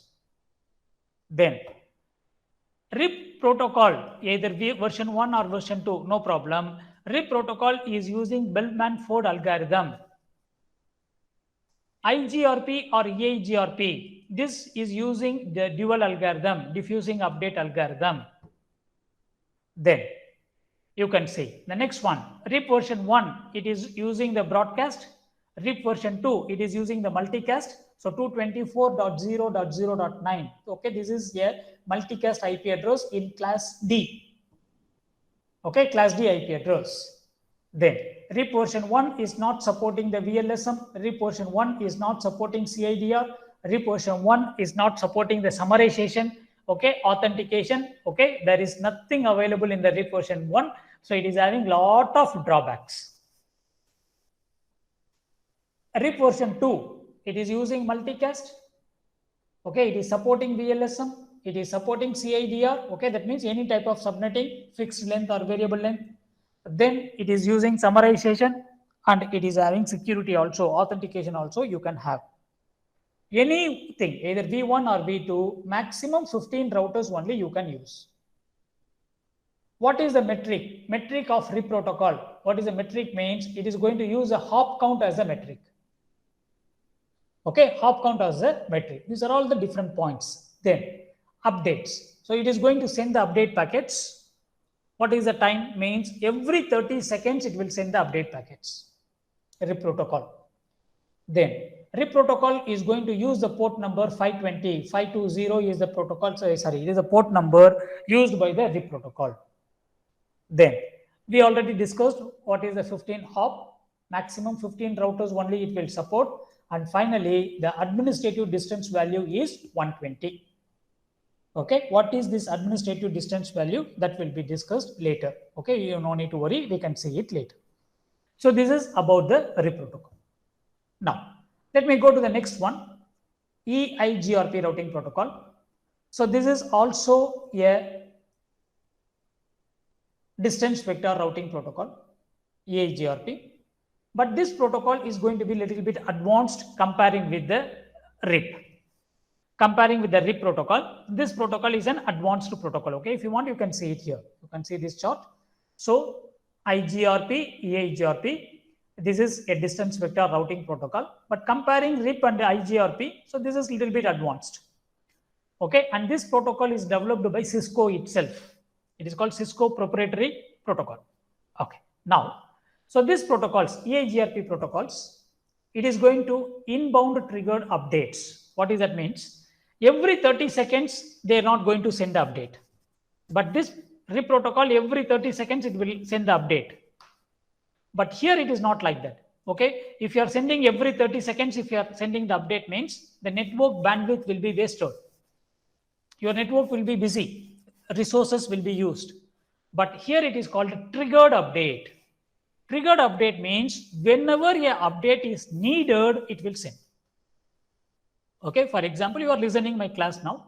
You are in a remote place, I'm in a different place. So every 30 seconds, I'm going to say, are you there? Are you there? Okay, if I check means it is waste of time. So what I'm going to do, whenever I need, okay, I'm going to ask a question. You are going to give me a reply. So I can confirm that you are available. So a triggered update, whenever it's needed, okay, the update will be sent. So whenever it is not needed, okay, the updates are not going to be sent. Then it uses the allow keep alive mechanisms. So there is a concept called keep alive. So what is this keep alive mechanism means? To check whether the machine is available or not.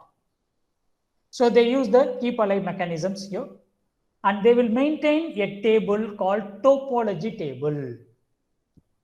Topology table, okay? We have routing table, we have topology table. So this is going to maintain the topology table also. Then it's fast convergence. We already discussed about this. It is going to be converged very quick, very fastly. It will learn about the remote networks. So comparing with the RIP protocol, if you compare with the RIP protocol, Eigrp and Eigrp is going to be very fast convergence. Very fast it will learn. Very quickly it will learn about the neighbors.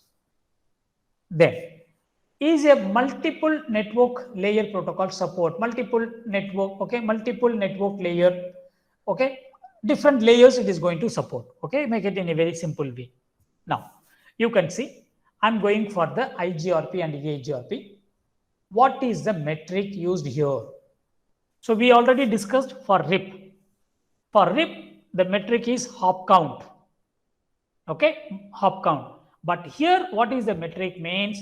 The metric is going to be bandwidth and delay. Now, I'm just going to this Word document. So in the Word document, I'm going to change it now. I'm going to write it now. For RIP protocol, it is hop count. Now, I'm going for the Eigrp or Eigrp. So this routing protocol, for this, what is the metrics? So every routing protocol will have its own metric. Now I'm going here. What is the metric means? It is going to use the bandwidth and the delay. So two things it is going to use. So the bandwidth of the link plus the delay. There is a concept called delay. This will be explained to you in the next lecture. So bandwidth and delay will be used. So what is the concept here means? Every routing protocol will have a different routing metrics. So RIP protocol will select the best path based on the hop count. So Eigrp or Eigrp. So they are going to decide the best path. So based on the bandwidth and delay. Okay. So this is called metrics. So every protocol, it is having a different metrics they are going to use. Then the next one is Eigrp. Eigrp, it is going to do broadcasting 255, 255, 255, 255, and it is going to, it's not supporting VLSM, not supporting CIDR, not supporting the summarization, and it is not supporting the authentication. So all these things we already saw in version 1, RIP version 1 also it is same. Okay, Eigrp and RIP version 1, it is almost the same. Then we are going for the Eigrp. So this is the next version of Eigrp. Okay, like RIP version 1, version 2, Eigrp and Eigrp enhanced. Enhanced means they did some changes. Now, so here the metric is going to be same, bandwidth plus delay is the metric. Then it is going to use the multicast IP address 224.0.0.10. You can say 224.0.0.9. So RIP version 2 is going to use 224.0.0.9, and this is going to use, that means the Eigrp routing protocol is going to use 224.0.0.10. Then everything is allowed. Okay, that means you can do the VLSM, you can use the CIDR value, that means slash, you can do the summarization, authentication, that means the security is available. So Eigrp is having, okay, all the advantages comparing with the Eigrp. So we are comparing all these four protocols, RIP version 1, RIP version 2, okay, Eigrp, Eigrp, all these routing protocols are distance vector routing protocols, the first group. Okay, distance vector routing protocol. But in this, there are small changes available, okay, the differences available. So this is what we are discussing in this particular lecture. Now, I'm going for the next one, configuring the RIP. We already done this in the last class. So we used a topology, that means in the packet tracer. So very simple. Now you can see here, I'm taking this particular network, the topology. Here you can see here, this is first network, this is the second network, this is the third network, fourth network, and fifth network. There are 5 networks available here. Okay, there are totally 5 different networks available. So I'm using 5 different networks here. Now, so what I have to do, how to enable the RIP protocol? Very simple commands. Okay, so I will give you the commands here. So the very simple command, how to enable the RIP protocol, you go to the router. Okay, so in the router, first one, you have to do enable. Okay, so then you will get the prompt like this. So this is going to be your privilege mode. So you are in the privilege mode now. Okay, you will get the prompt like this. Now I'm going to use a config terminal. So this is the global configuration mode. Then you can use a command, okay, router RIP. This is the command. Router RIP. So this is the command. Then you have to advertise the networks. What are the directly connected networks? So network 10.0.0.0. Okay, so this is a directly connected network. Okay, I'm taking it as an example. Network 20.0.0.0, network 30.0.0. That's it. So what are all the directly connected networks? So you have to advertise the network. So once if you do the advertising, finish. So this is the configuration, very simple configuration. Okay, just use the command router RIP.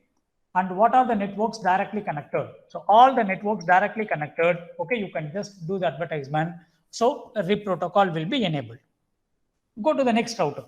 In the next router, what are the networks directly connected? You can enable it. So we have done this in the last class. Okay, I will upload the video. After completing class, I will upload the video. You can find it in that. Now, the next one you can see here. I just go to the router RIP here. So here, 2 networks directly connected. There are 2 networks directly connected. Network 192.168.1.0. You can see 192.168.1.0 I'm using. Then this side 192.168.2.0. Okay, this is the network. Okay, it is available. So I'm giving 192.168.2.0. That's it. Then go to the next router. In the next router, there are three networks directly connected. So we have to advertise all the 3 networks. And here, okay, we have to advertise the next 2 networks. Okay, that means 192.168.4.0, 5.0.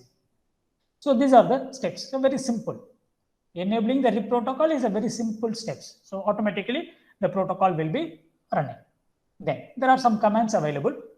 So you can use show IP protocols. So if you use this command show IP, okay, I will do this in the lab. So it will display all the protocols which are running. You enable the RIP protocol. So RIP protocol will be shown. Then show IP route. So this command you know already. So this command is used to display the routing table. Okay, it will use to display the routing table of your router. Okay, this command we have used so many times, show IP route, show IP route. Okay, so now, so this is a very simple steps how you can configure the RIP protocol. We have done this. We already completed this in the last class itself, okay, using packet tracer. Now, I want to enable a RIP version 2. Okay, I want to enable RIP version 2. Okay, I want to enable RIP version 2. So what I can do means, by default, if you use router RIP, it will give version 1, V1. If you simply use router RIP, then if you type network means it is RIP version 1. But I want to use RIP version 2 means you are going to use the command version 2. Okay, so I will do it now. So I'm just going for a, okay, I'm going to the packet tracer. You can take any router. Okay, I'm in packet tracer now. I'm taking a router here. Okay, I'm not connecting any network. I'm not doing anything. Simply, I just go to the router, command line interface. So the router is getting ready.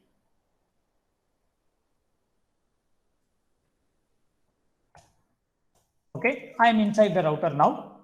I'm using the command enable config terminal. I'm inside the router. Now I want to enable the RIP protocol. So what is the command means? Router RIP.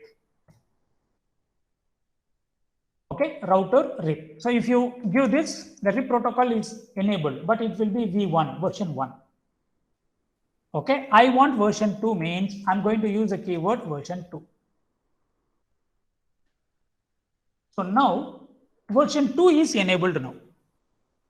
Okay, 2 is enabled now. I want to see that. So I'm just giving exit. Okay, I'm just giving exit. So in the privilege mode, I'm going to use a command. Okay, show IP protocols. Okay, show IP protocols. I'm going to use this command now. So let me give the command show IP protocols. If I use the command show IP protocols, okay, it is not showing anything. Okay, because we have not configured. We have not given any network there. Okay, so we have to give the networks. Okay, you see, show IP protocols. If you give, it will display the version 2 of RIP. Okay, but here we have not configured any networks. We have not configured any networks here.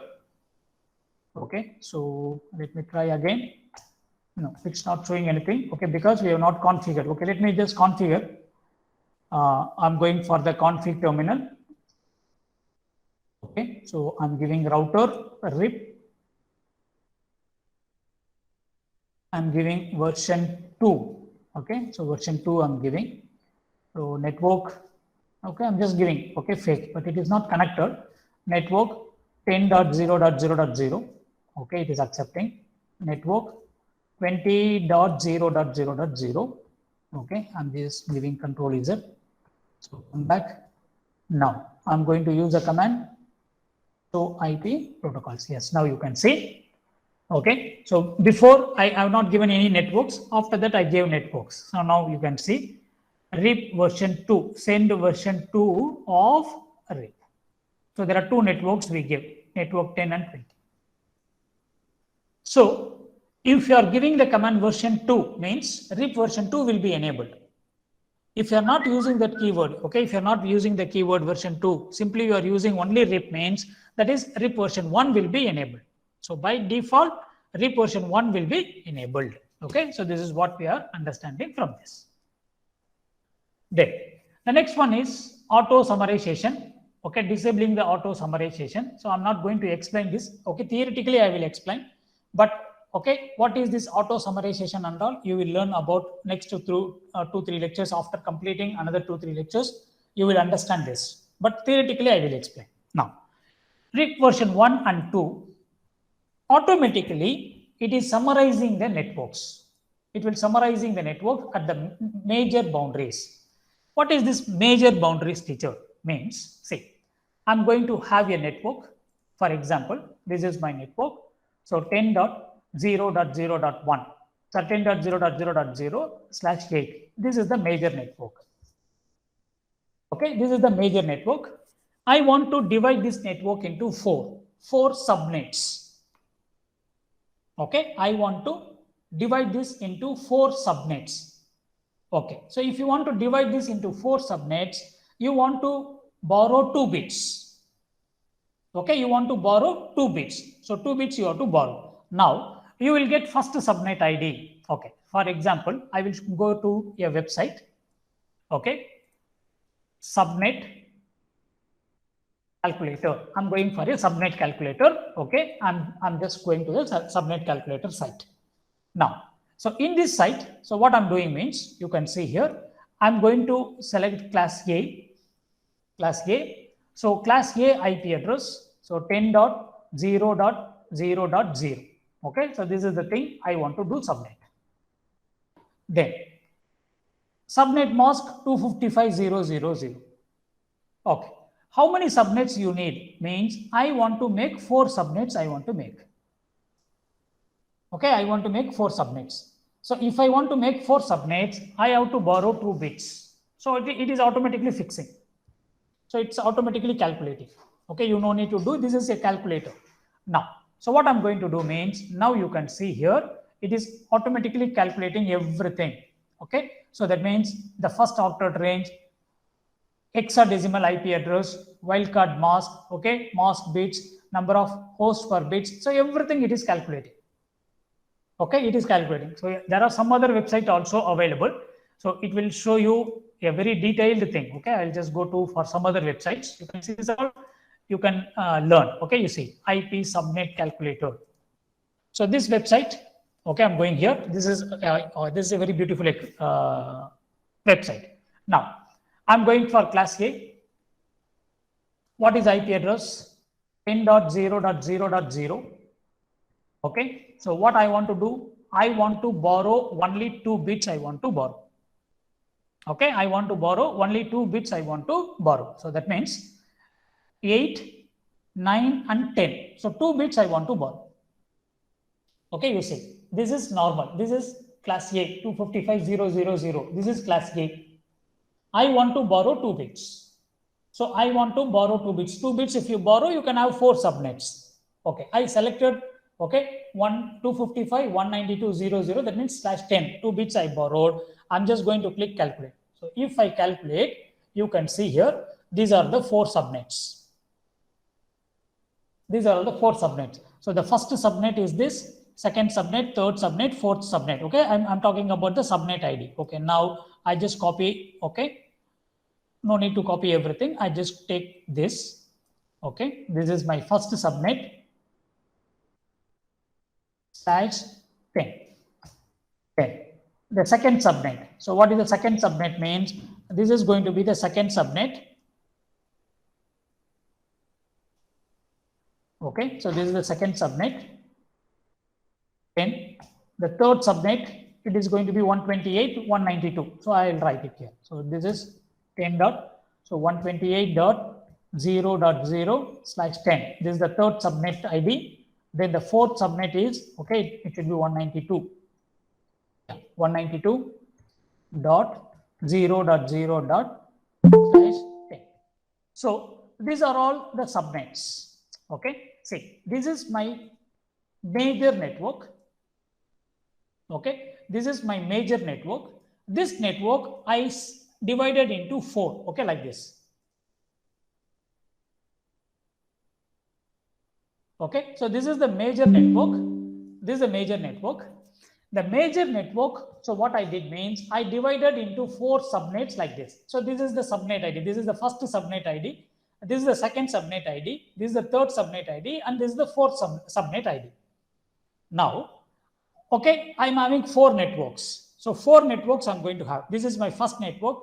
This is the second network, the third network, and fourth network. So I can write like this, or I can write like this also. This is called summary.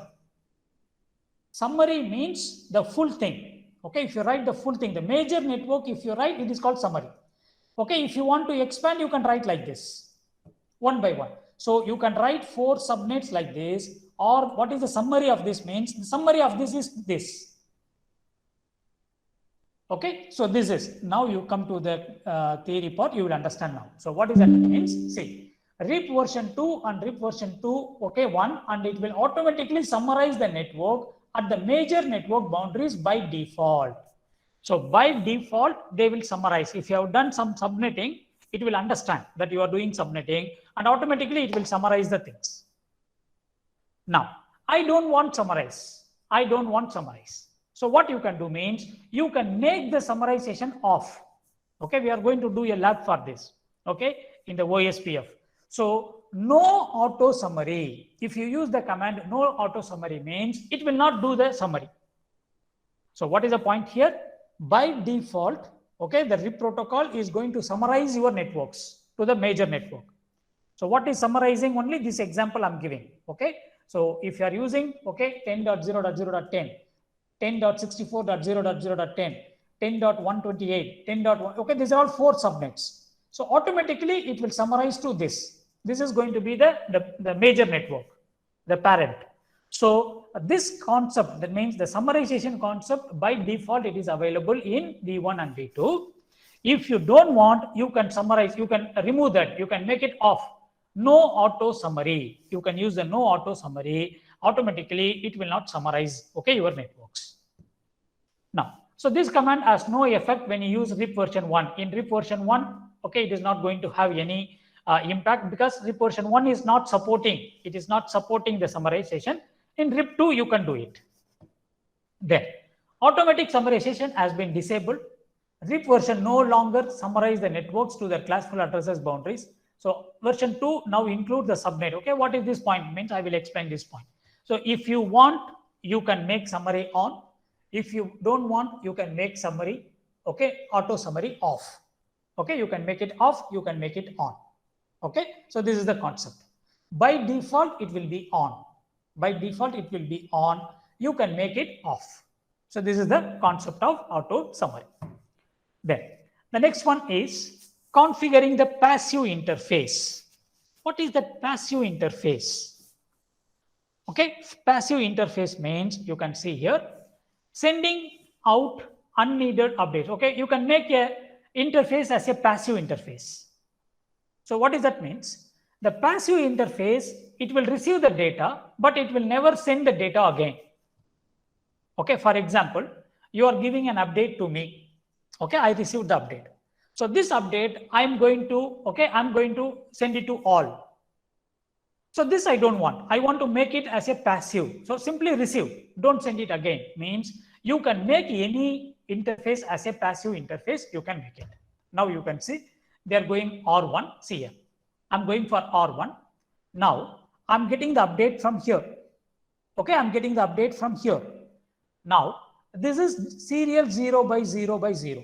This serial 0 by 0, I want to send it again, the update. But this gigabit, I don't want to send it here. The gigabit Ethernet available here, this interface, I don't want to send the updates.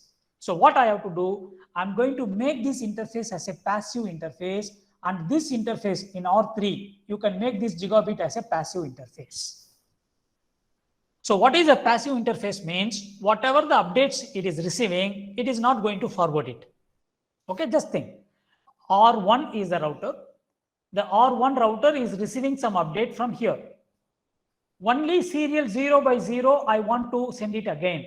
But gigabit 0 by 0, I don't want to send it here. It is waste. So I'm going to make this gigabit as a passive interface. And in this router R3 also, the gigabit Ethernet, you can make it as this interface. You can make it as a passive interface. Okay, how to make it? Now you can see. I'm going to the router RIP. And I'm going to make passive interface. What is the name of the interface? So if you make the gigabit 0 by 0, it will become passive. It will not send any broadcast packets to anyone. Why? Why we want to make this? Why we want to make this means you can save your resource. You can save your network bandwidth and also the security. For security reasons, you can make this. Okay, we didn't understand this, teacher. See. I'm just going to the packet tracer. Now, I'm going to have one more router. Okay, I'm going to have one more router here. So there are two routers available here. Okay, now I'm just going to connect these two routers. Okay, I'm connecting these routers. Now, in both the routers, we are having routing protocol. Just imagine. Now, the routing protocol, R0 is going to communicate with R1. Okay, it is sending some update. And R1 is doing some update. So now I want this to be allowed. Suppose I am an attacker. I'm going to connect my system now with R1. Okay, I'm just connecting my machine with R1. I am an attacker. Now, these two routers, they are exchanging some updates, some routing packets. Okay, either RIP packet or Ospf packet, they are updating. Now, R1 is sending a packet means it is coming to R0. Automatically R0 is going to broadcast. Okay, broadcast or multicast, anything. So it is doing multicast means I will also get a copy of that. My machine also will get a copy of that. So using that packet, I can learn, okay, what is IP address of this machine, what is IP address of this particular person. I can learn about others. So what they have to do, you have to disable this. You have to make this as a passive interface inside the RIP protocol. Inside the RIP protocol, if I make this passive means automatically the RIP information will not come here. Okay, the RIP protocol information is not going to reach the PC0. Okay, how to make? First, you know the name. You can see the name. The name is Fast Ethernet 0 by 0. Okay, I go to the router. I'm going to the router. So in the router, I'm going to enable config terminal. Okay, config terminal. Now I'm going for the RIP protocol. Okay, router RIP.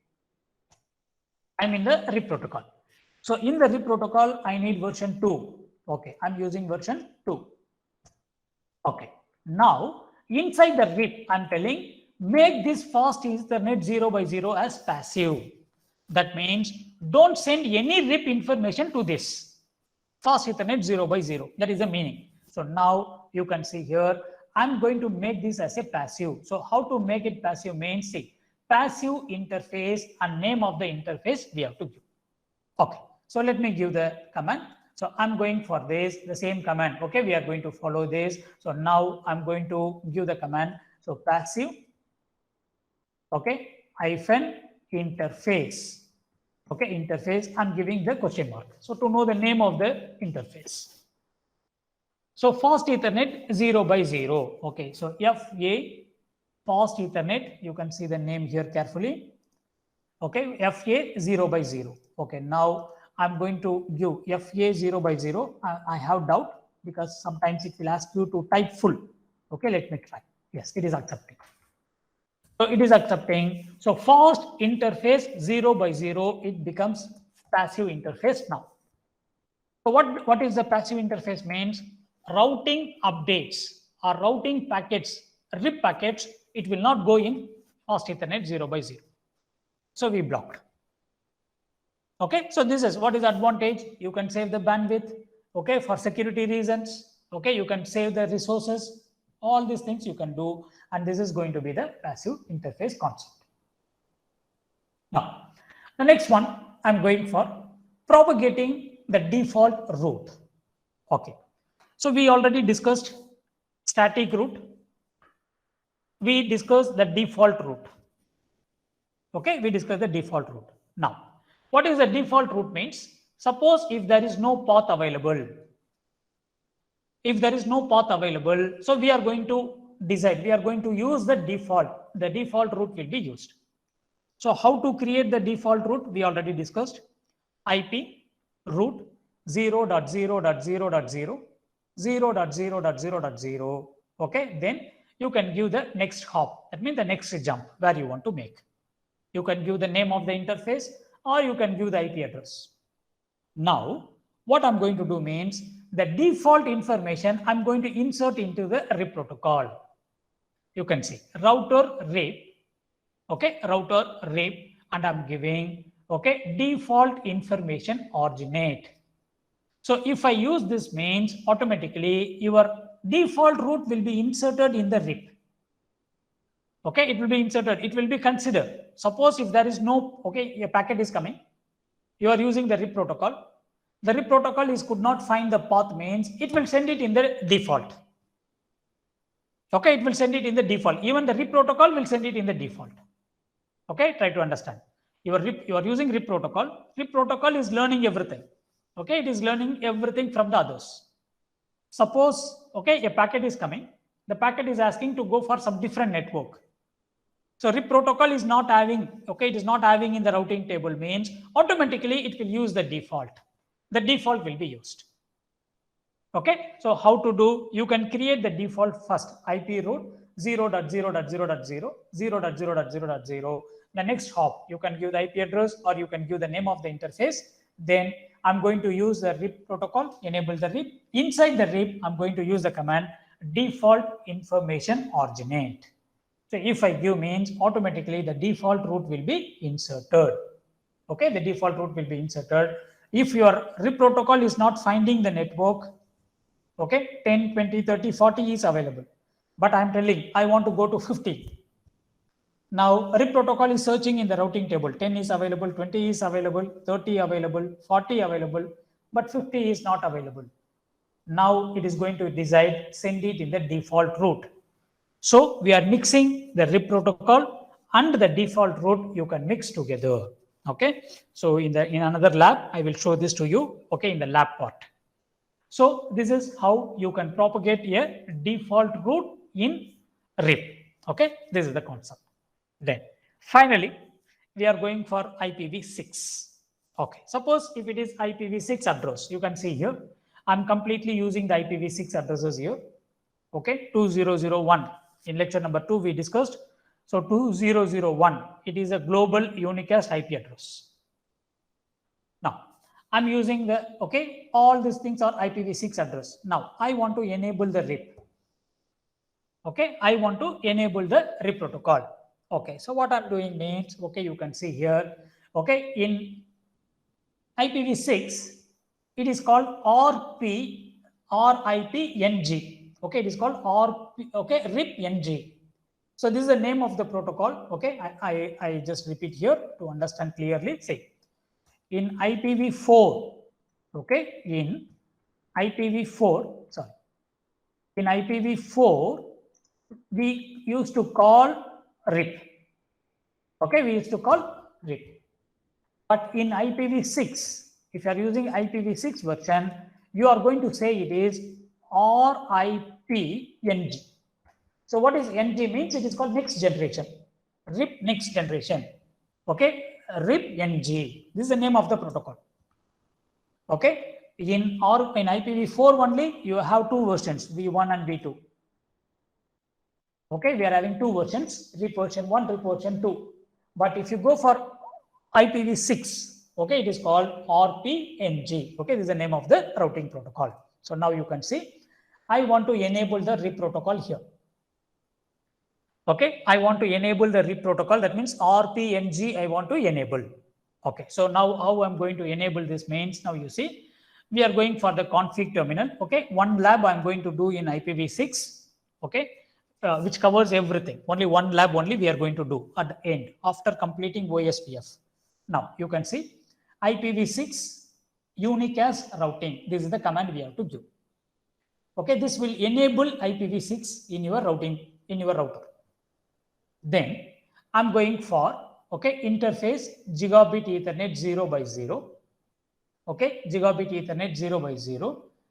IPv6 RIP RP RIP AS enable. So this will enable, this command will enable the RIP.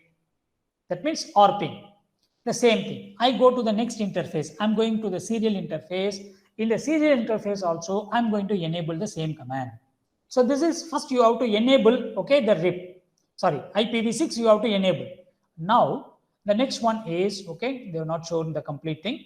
Okay, so now you can see, I just go to the gigabit Ethernet 0x0. I'm going to enable IPv6 RIP. Okay, RIP AS is enabled. I'm just enabling. Then you have to enable the RPING. It is not given in your slides, but one lab. Okay, I will do it in the after completing OSPF. One lab. Okay, completely. We are going to do it for this. Okay, IPv6. How to configure the IP address? How to enable the static routing? How to enable the dynamic? That means the default routing, and how to enable the RIP. Okay, that means RPI or RIP-NG. Okay, so the RIP next generation, how to enable. Okay, we are going to see one lab for this. Okay, after completing OSPF. So with this lecture is completed. It's quite a theoretical lecture. Okay, but you will understand the concepts. Okay, what is a routing protocol? What are the types of routing protocol? So how the routing protocols are working? Okay, all these things. Okay, it is given in this particular lecture. So now